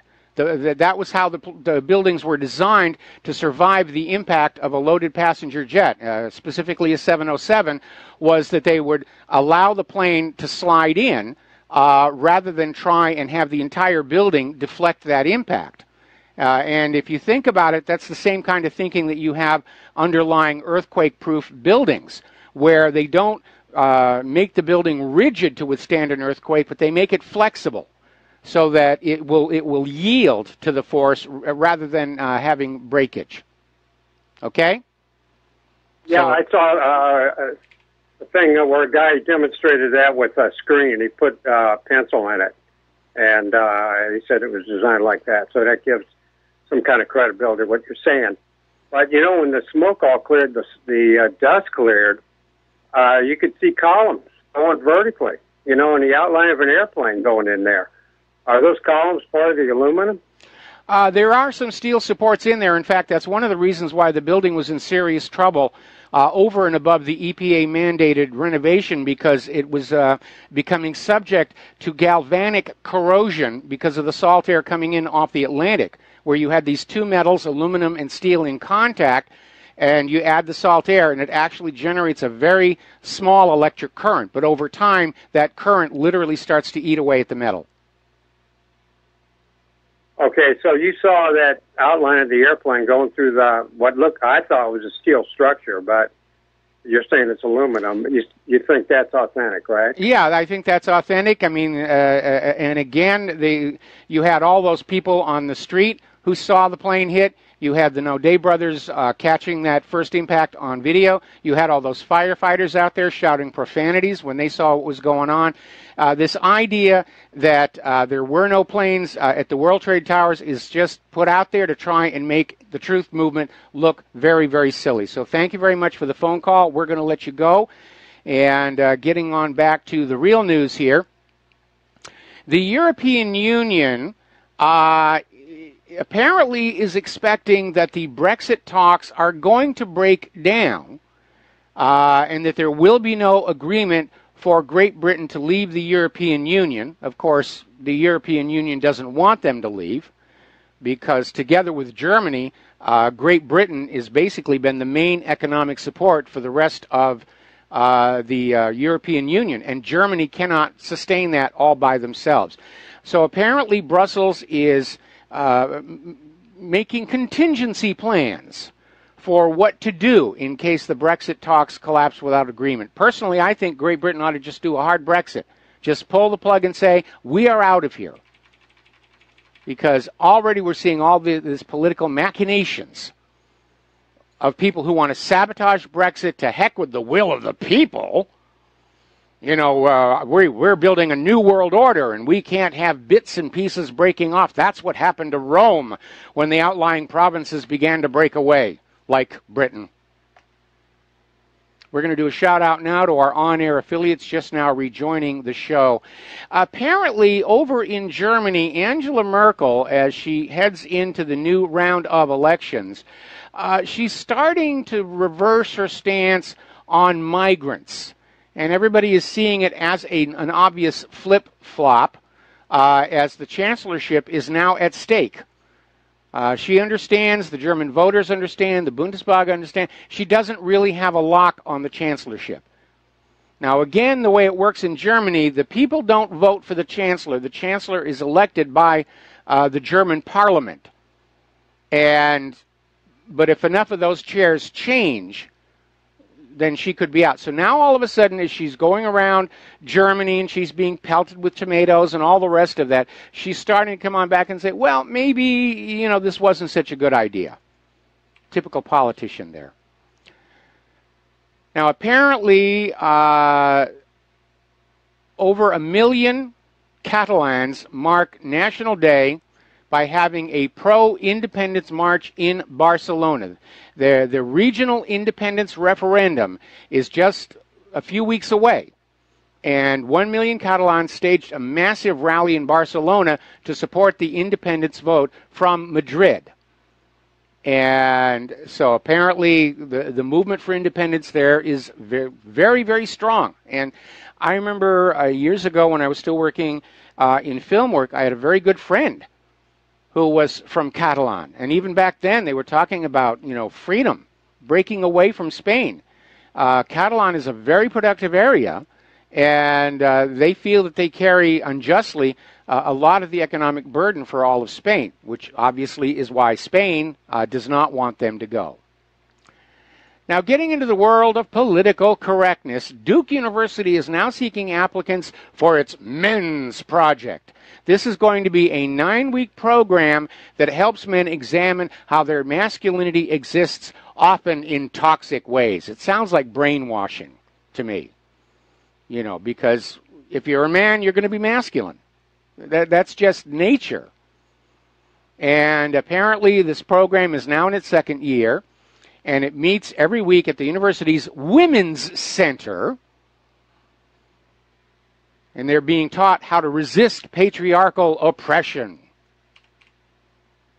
Well, I've never been patriarchal, and I don't think I'm oppressing anybody, and by golly, I'm masculine.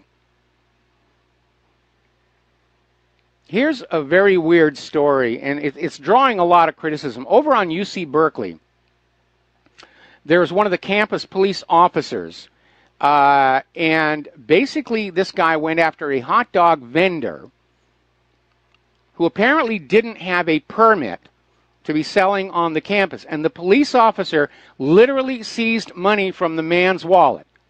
Just took out his wallet and said, "This is law and order in action," and took the guy's money. And it was caught on video. And everybody's wondering, what the heck is going on here? Do campus police have civil forfeiture powers now? In any event, apparently people are raising money to cover the hot dog vendors' losses, and apparently it's already in the thousands of dollars. They're outraged by this, and they should be. If the guy's there without a permit, you issue him a citation. You don't use the civil forfeiture laws to just rob the guy. They got it on video. This police officer just robbed this guy, emptied his wallet. And then they wonder why the American people have lost all respect for police authority. Well, you have to act in a respectable manner to be respected. You go around acting like a bully, no, people may fear you, they won't respect you. Now, PETA, believe it or not, actually filed a lawsuit trying to claim that animals have a right to own property. And in this case, the animal in question was a macaque monkey named Naruto, and the property was a series of selfies that Naruto took of himself with a nature photographer's camera. Apparently, Naruto was just playing with the camera and hitting the shutter button and listening to the sound of the camera doing its thing with his face right in the lens.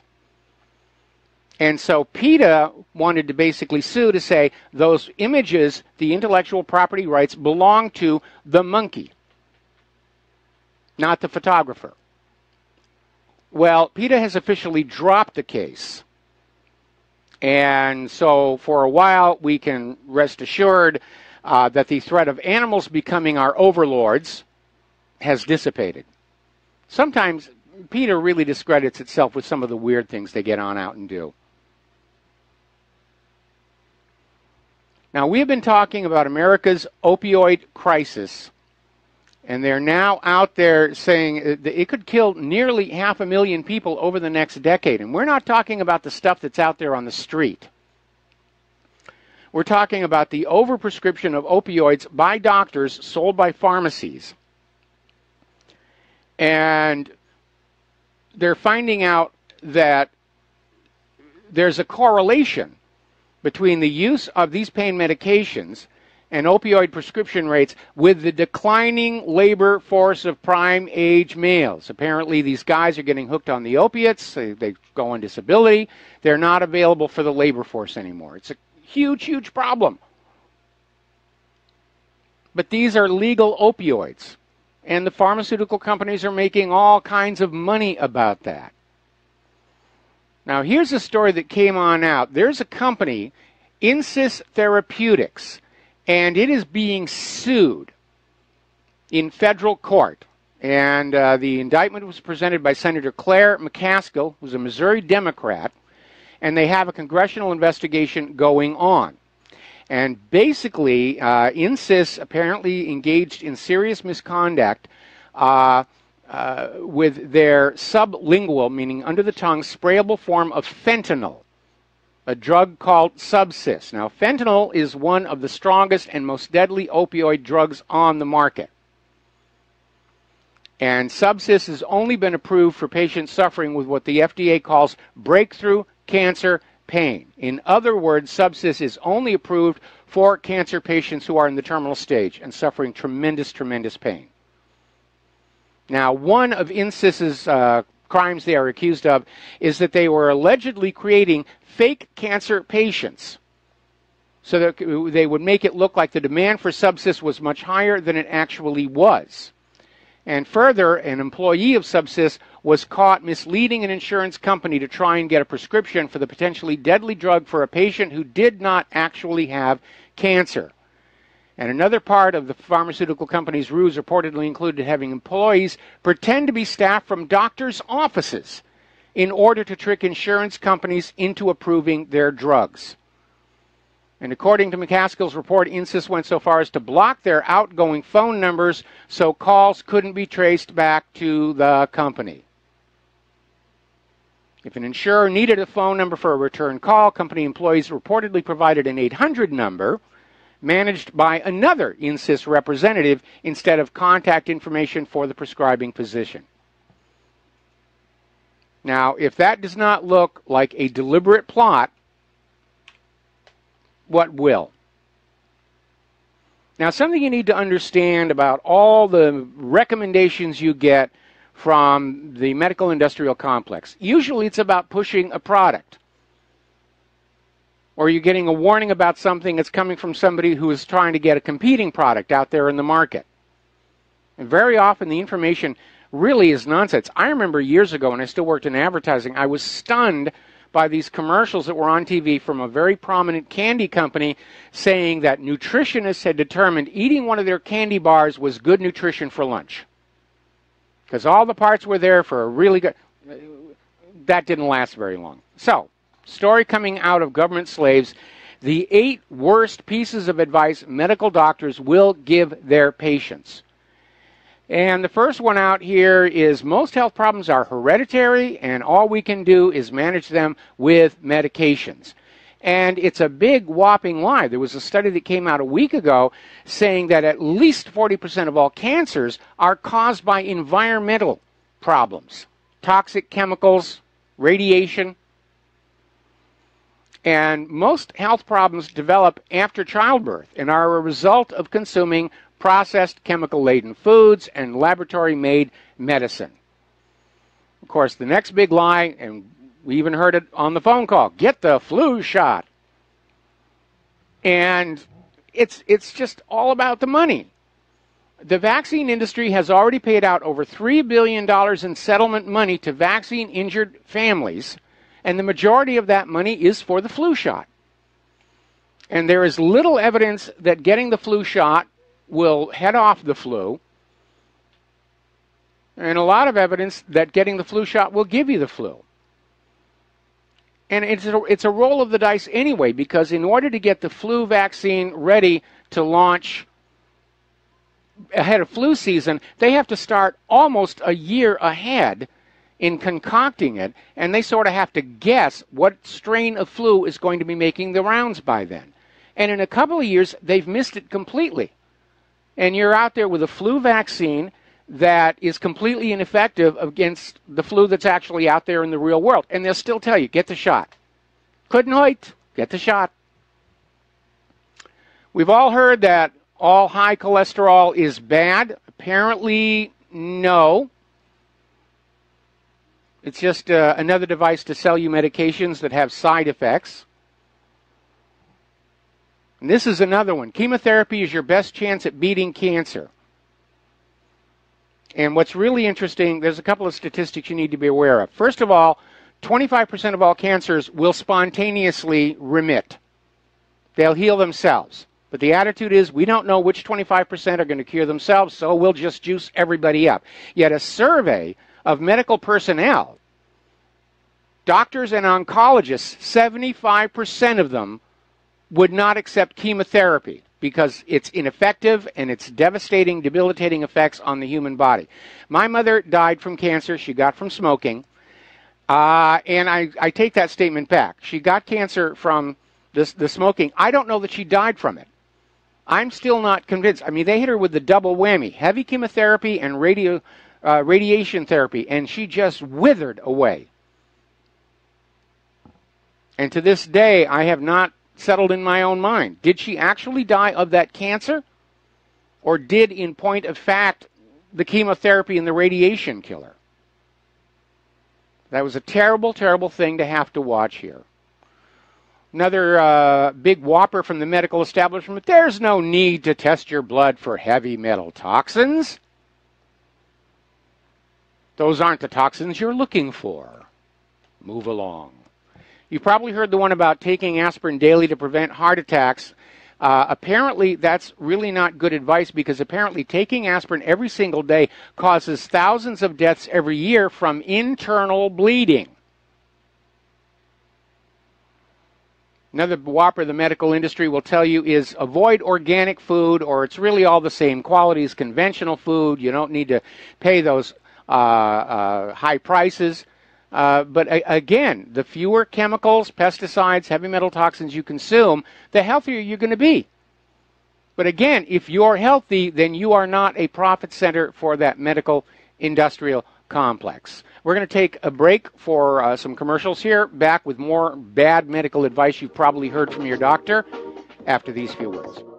And aloha America, welcome back to our show here. We're going down the list of bad advice given to people by their doctors, and of course the big whopper of all is the claim that all vaccines are safe and effective, and no vaccine in the history of vaccines has ever been proven completely safe or effective.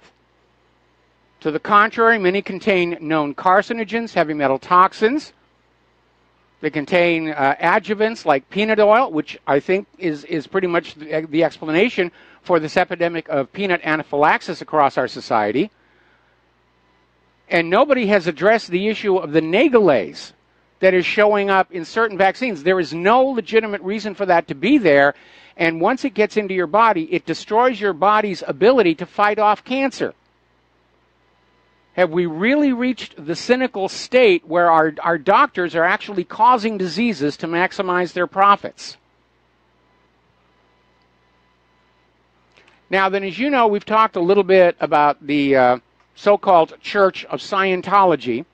And as you know, Lee Remini, who was a Scientologist for a lot of years, and she had a very public break, and she has been doing this A&E docuseries, Scientology in the Aftermath. And apparently they just won the Emmy for Outstanding Informational Series.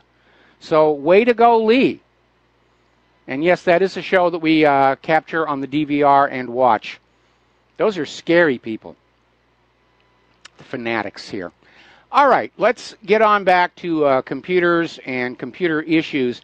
And people are still trying to evaluate just how bad the Equifax breach has been. Now, apparently, Equifax has received a ransom demand. All of this information about all your private credit information has not yet been released on the dark web, but will be if Equifax fails to come up with the ransom payment.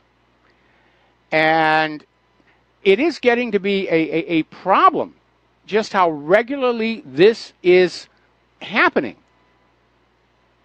And what we're seeing today is entire databases. The hacks and breaches, they're hitting banking, credit card companies, government databases, voting machines, public utility infrastructure. You know, unless the government decides to reissue everyone a new Social Security number, once it's stolen, it's permanently vulnerable to exploitation. The entire system is breaking down. It is not secure. And nobody seems all that concerned about it. Hey, it's just another opportunity to sell security software. And we can all take responsibility for our privacy and security on our own computers, ignoring all the back doors the NSA and CIA have planted in them. But when your data is out on somebody else's mainframe, and they're being reckless about security or cheap, which appears to have been the case with Equifax, you're wide open and helpless. It's one of the reasons why Claire and I don't like to use plastic. You know, we're trying to live a card-free life. We don't even have the discount cards at the local supermarkets. We don't want that data out there to be put to nefarious purposes.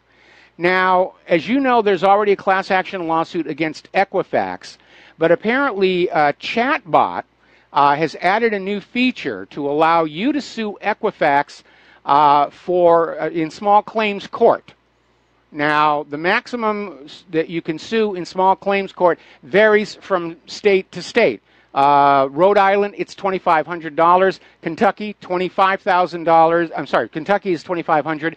$25,000 in Tennessee.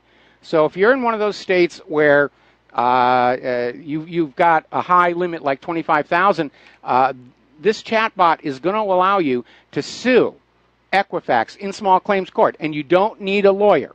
That's what small claims court is all about. You don't need a lawyer. You don't need to spend the money on a lawyer. You go in, you make your case. The judge either agrees with you or doesn't. So you get to play Boston Legal, for a day or whatever. All right, we're going to take another break for commercials, and we'll be right back. And aloha, America. Welcome back to our show here. And earlier in the program, I mentioned Bernie Sanders was co-sponsoring a bill for truly universal health care, single payer in this country. And apparently Nancy Pelosi is refusing to co-sponsor it, which raises the question just how much of her investment portfolio is tied up in stocks from those companies that are benefiting from Obamacare. Another story that just came on out here, you probably heard last week, this came out of the New York Times, came out with this story that Russia was behind social media criticism of Hillary Clinton. And they came on out and said they had $100,000 and they were using fake identities and they were just all over social media. It turns out the story has absolutely no backing. And apparently this reporter, Scott Shane, discovered that there were some fake identities out there on the internet. No news there. If you actually know the internet, you know a lot of people use fake identities. And he didn't connect any of them to Russia. He just said it has to be the Russian government. And he launched this, and it led to a front page story on the New York Times, followed the day after by a Times editorial saying, oh, those gosh darn Russians, they were just out for Hillary Clinton. And it's all fallen apart. It is completely blown apart. It's another nothing burger. And they're not giving up. I guess their motto is, if at first you don't succeed, lie again. Now, all of us are concerned about our privacy. We're concerned about this surveillance state that we're living in. We're concerned about this out-of-control cybercrime epidemic that nobody seems all that concerned about. And now the spying is going private because there is a new private company, Babel X, and they will, in exchange for a subscription, allow you to basically surveil people online. And they are selling to law enforcement and government agencies and who knows who else. And apparently this system trawls through some 40 online sources, scooping up data from popular sites like Instagram, as well as inside dark web forums where the cyber criminals lurk. And guess who the subscription service's first customer was? The Pentagon. And apparently it is pricey. It is $20,000 a year to use the service. But if you have nefarious goals in mind, it's just a cost of doing business. Earlier today, Google Drive services were down in parts of the U.S. Google confirmed the outage, said they resolved the issue, but over and down detector people are still complaining they're still not able to connect. And this is why I like keeping my data here at home and not on someone else's server in the cloud. Because it's not a reliable, resilient system. In fact, it seems that as time goes on, the overall quality of internet service, computer software, hardware, is actually in decline. We've allowed it to become so bloated, we can't manage it anymore. And again, I'll give you an example on this Skype update. That Skype said, you will install this update or you will not be allowed to sign onto your account anymore. So I installed the update. It's got problems. All kinds of problems. But it's the latest and greatest. And apparently Skype just wanted to change their servers or make things... I got to tell you, the sound quality is a lot worse with this one. So I think they've tried to reduce bandwidth and just value engineer the whole thing. Apparently, there are security vulnerabilities in Bluetooth devices. And apparently there are 8 separate flaws known collectively as Blueborn. And this is coming from researchers at the security firm Armis. And they affect the devices with the Bluetooth short-range wireless protocol. And basically saying that a single infected device moving through a busy office, past dozens of people with phones, tablets, or computers with Bluetooth switched on, can basically cause rapid infection across the networks, leading to network infiltration, ransomware attacks, or data theft. Good reason to keep your Bluetooth off, unless you're actually using it, which I tend not to. Another area where people tend not to really think too much about it is your hotel Wi-Fi connection.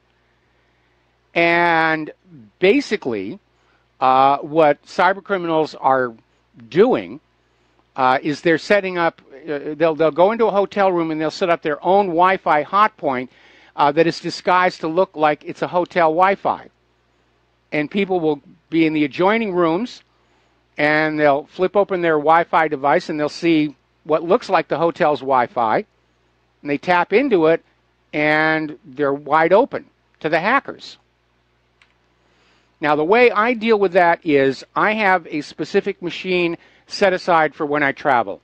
And I've been doing this ever since the TSA dropped and wrecked a very expensive laptop up in Seattle.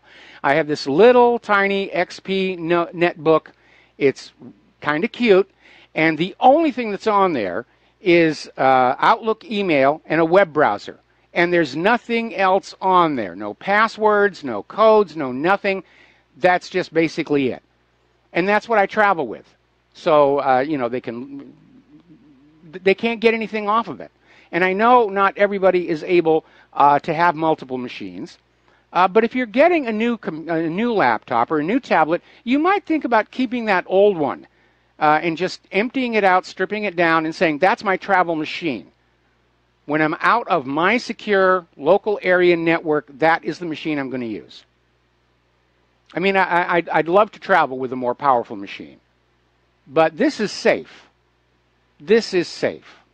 There's nothing on this machine that can be stolen that represents a threat to me. And that makes it definitely worth it. Now, we've been talking a lot about Silicon Valley, and a lot of it is the history is being dramatized by Halt and Catch Fire. But lately, the return on R&D has been starting to slow down. Now, in tech circles, there's something called Moore's Law, which says transistor density doubles every 2 years or so. And that's starting to slow down. And what's going on is they're running out of ideas. They've maxed out the technology. They've taken it to a mature location. There's nothing really new or innovative on the horizon. Everything is just a recapitulation, a redesign of what went on before. And apparently Apple's getting ready to debut their new iPhone. I think they're calling it the iPhone X. It's the most expensive iPhone ever. Boy, am I glad we got onto the iPhone 7 while we had the chance to do that. But yeah, all the really good ideas, hot ideas, have already been thought of. And maybe that's why so many people who've got the technical skills are turning to cybercrime, because they can't make money any other way. Now, as you know, a short while ago, Facebook got caught in a huge scandal claiming that they were reaching 41 million Americans between the ages of 18 and 24. And that is a bit of a problem because there are only 31 million Americans between the ages of 18 and 24, which means even if Facebook is reaching every single American in that age bracket, they're still 10 million short. In other words, they were inflating their audience to inflate their ad rates. They're lying.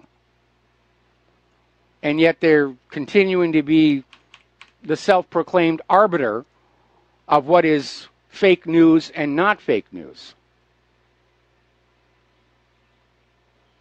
So how do you trust a company that is lying to its own investors, lying to its own customers, lying to its advertisers, when they come on out and say, we'll decide for you what is true news and what is fake news?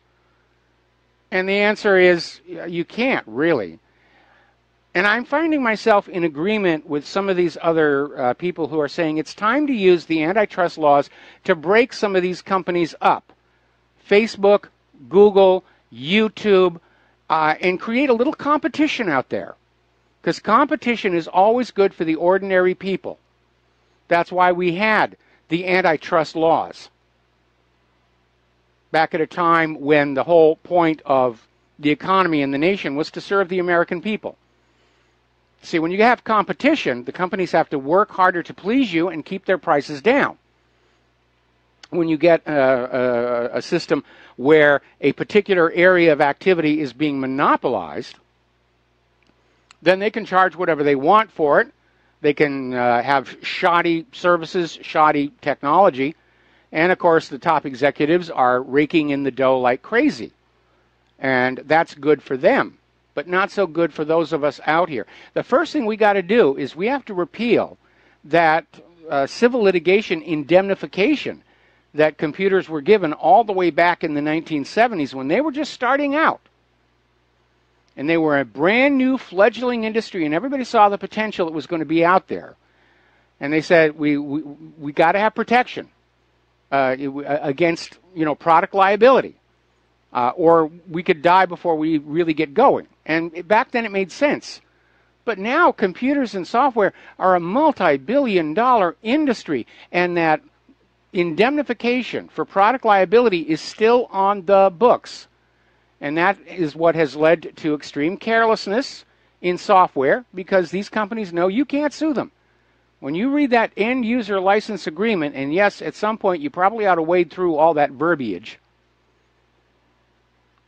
they're basically immune. And that is a very dangerous situation. If you have a business and you buy a van for your business, and because of a design defect it crashes and you suffer financial harm, you can sue the manufacturer of the van. If you buy a computerized accounting system for your company, and because of a design flaw it crashes, loses all your data, and you suffer financial harm, you cannot sue the computer maker or the software maker. And every time you protect an industry like that, quality is going to go down, cost is going to go up. And that's fascism. Now, apparently over in India, there's still a big hue and cry regarding genetically modified mustard, which is going to be India's first commercially cultivated GM food crop. And there are, of course, lawsuits being brought against it from farmers, especially those who were harmed by the BT cotton debacle, those who didn't commit suicide. But apparently this is going. In fact, it's going to be on the 15th at the Supreme Court of India, whether or not they're going to be able to go ahead with this product. And, of course, if they get to go ahead to go with this product, there are various other genetically modified food crops already in the pipeline. Now, what's going on here is we're not seeing a situation where farmers and consumers are allowed to decide whether they're going to have genetically modified food or not. It is being forced on us. And I think ultimately the genetic company's goal is to have a monopolistic lock on food production all over the globe. By forcing their seeds onto farmers, even when it causes disasters. Because once you have got that pollen on your ground, you can either burn it, which is what Hungary did when they got rid of GM crops, or you can let the field lie fallow for 3 years, and most farmers don't have the economic latitude to do that. So once there is GM on your farm, basically you've got a strong incentive to just continue with it. And I think what these genetic companies want to see is a world where all the natural plant seeds have gone extinct or are simply considered unfashionable. And therefore, anybody who wants to grow food has to buy their seeds year after year after year after year from these companies, rather than the traditional style of farming, which is you save your seeds from autumn through to spring. That's how we farmed when I was a kid. But if you're saving your own seeds and growing your own food, well, then corporations can't make money off of you. And if corporations can't make money off of you, what good are you, really? Why should we even let you go on living if you're not a profit center for the corporations? And, of course, my concern is that genetic engineering is a very dangerous technology. There have already been serious mistakes made. And they just rush this stuff out there as fast as they can. It's more dangerous even than nuclear technology. When you have a 3 Mile Island or a Chernobyl or a Fukushima, yeah, you've got a radioactive hotspot, but it pretty much, you cover it over and you wait for it to die down. You put out a defective gene and it gets into the wild. You've got serious, serious problems. And again, I'm talking about the epicite gene. If that one has broken into the wild, it's only a matter of time before it will affect all corn crops. And then we're looking at a potential extinction level event. And that would just be a really, really bad thing to have happen. Anyway, getting on back here to a little bit of science. As you know, there's a big solar storm going on. And just getting hit with all these X-class flares. It's causing all kinds of problems.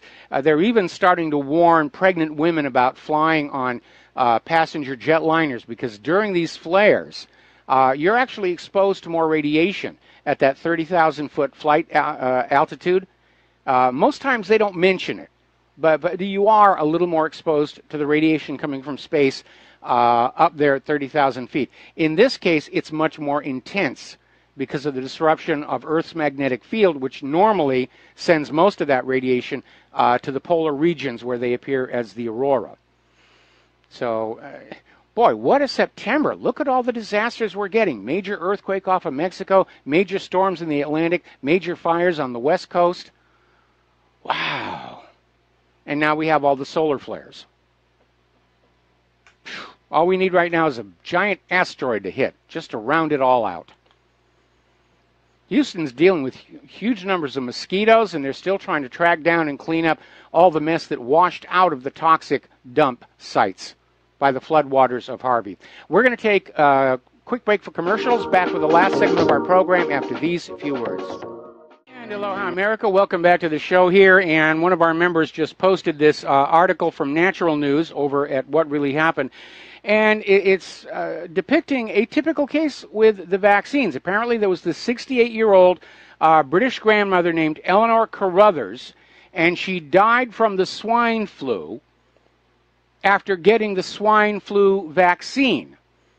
And the doctor assured her it would offer her absolute protection from the flu. And obviously that didn't work. Either it simply didn't work or it gave her the flu. And the article basically comes on down and says that you're being lied to about the flu vaccine. Flu vaccines are not 100% effective at protecting people from the flu. They're not even 50% effective. In fact, a critical analysis of the available data reveals the flu vaccine's effectiveness rate is in the single digits.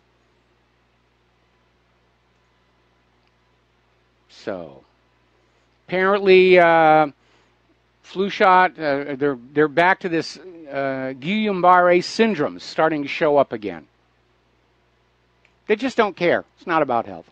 Now then, this Friday, after 13 years of zooming in and around Saturn and its moons and its rings, NASA's Cassini spacecraft is going to plunge into Saturn's atmosphere, where it will burn up. They're obviously going to be trying to get as much data out of it before that catastrophic failure. But it has been an amazing journey. And just, again, 13 years of all these images. And, of course, we all remember the Huygens probe. Even though one of its 2 data channels didn't work, we still got enough data from Saturn's moon Titan to suggest that there are liquid methane seas, methane rain, and a dynamic weather system on that moon. It's the only moon in the entire solar system that has a visible atmosphere. And I think if we're really curious about finding extraterrestrial life, we should be going there. The focus is always on going someplace where we're going to find life that's kind of like what we've got here, which would be interesting. It's kind of a little late for Mars because a lot of things have ridden to Mars from Earth ever since the days of Viking. Now they want to dig through the ice on Europa and send a robot down to look for fish down there, which is a very interesting technical challenge. But we already know we can get to Titan. And if I were head of NASA, in addition to ordering our ground crews to dress up like apes every time an astronaut returned to Earth, I would be seriously considering a life sciences mission to Titan. Because if you find something in those methane seas, you're going to know it didn't come from Earth. It is truly of unearthly origin. And that would be a socially transformative event. There's the music. Time for me to get on out of here and get something useful done with the rest of the day. Stay tuned for John Stadmiller's program. He's got lots and lots of good stuff to share with you. Please share what you learn here with everybody that you know. And we'll be back tomorrow. Aloha, America.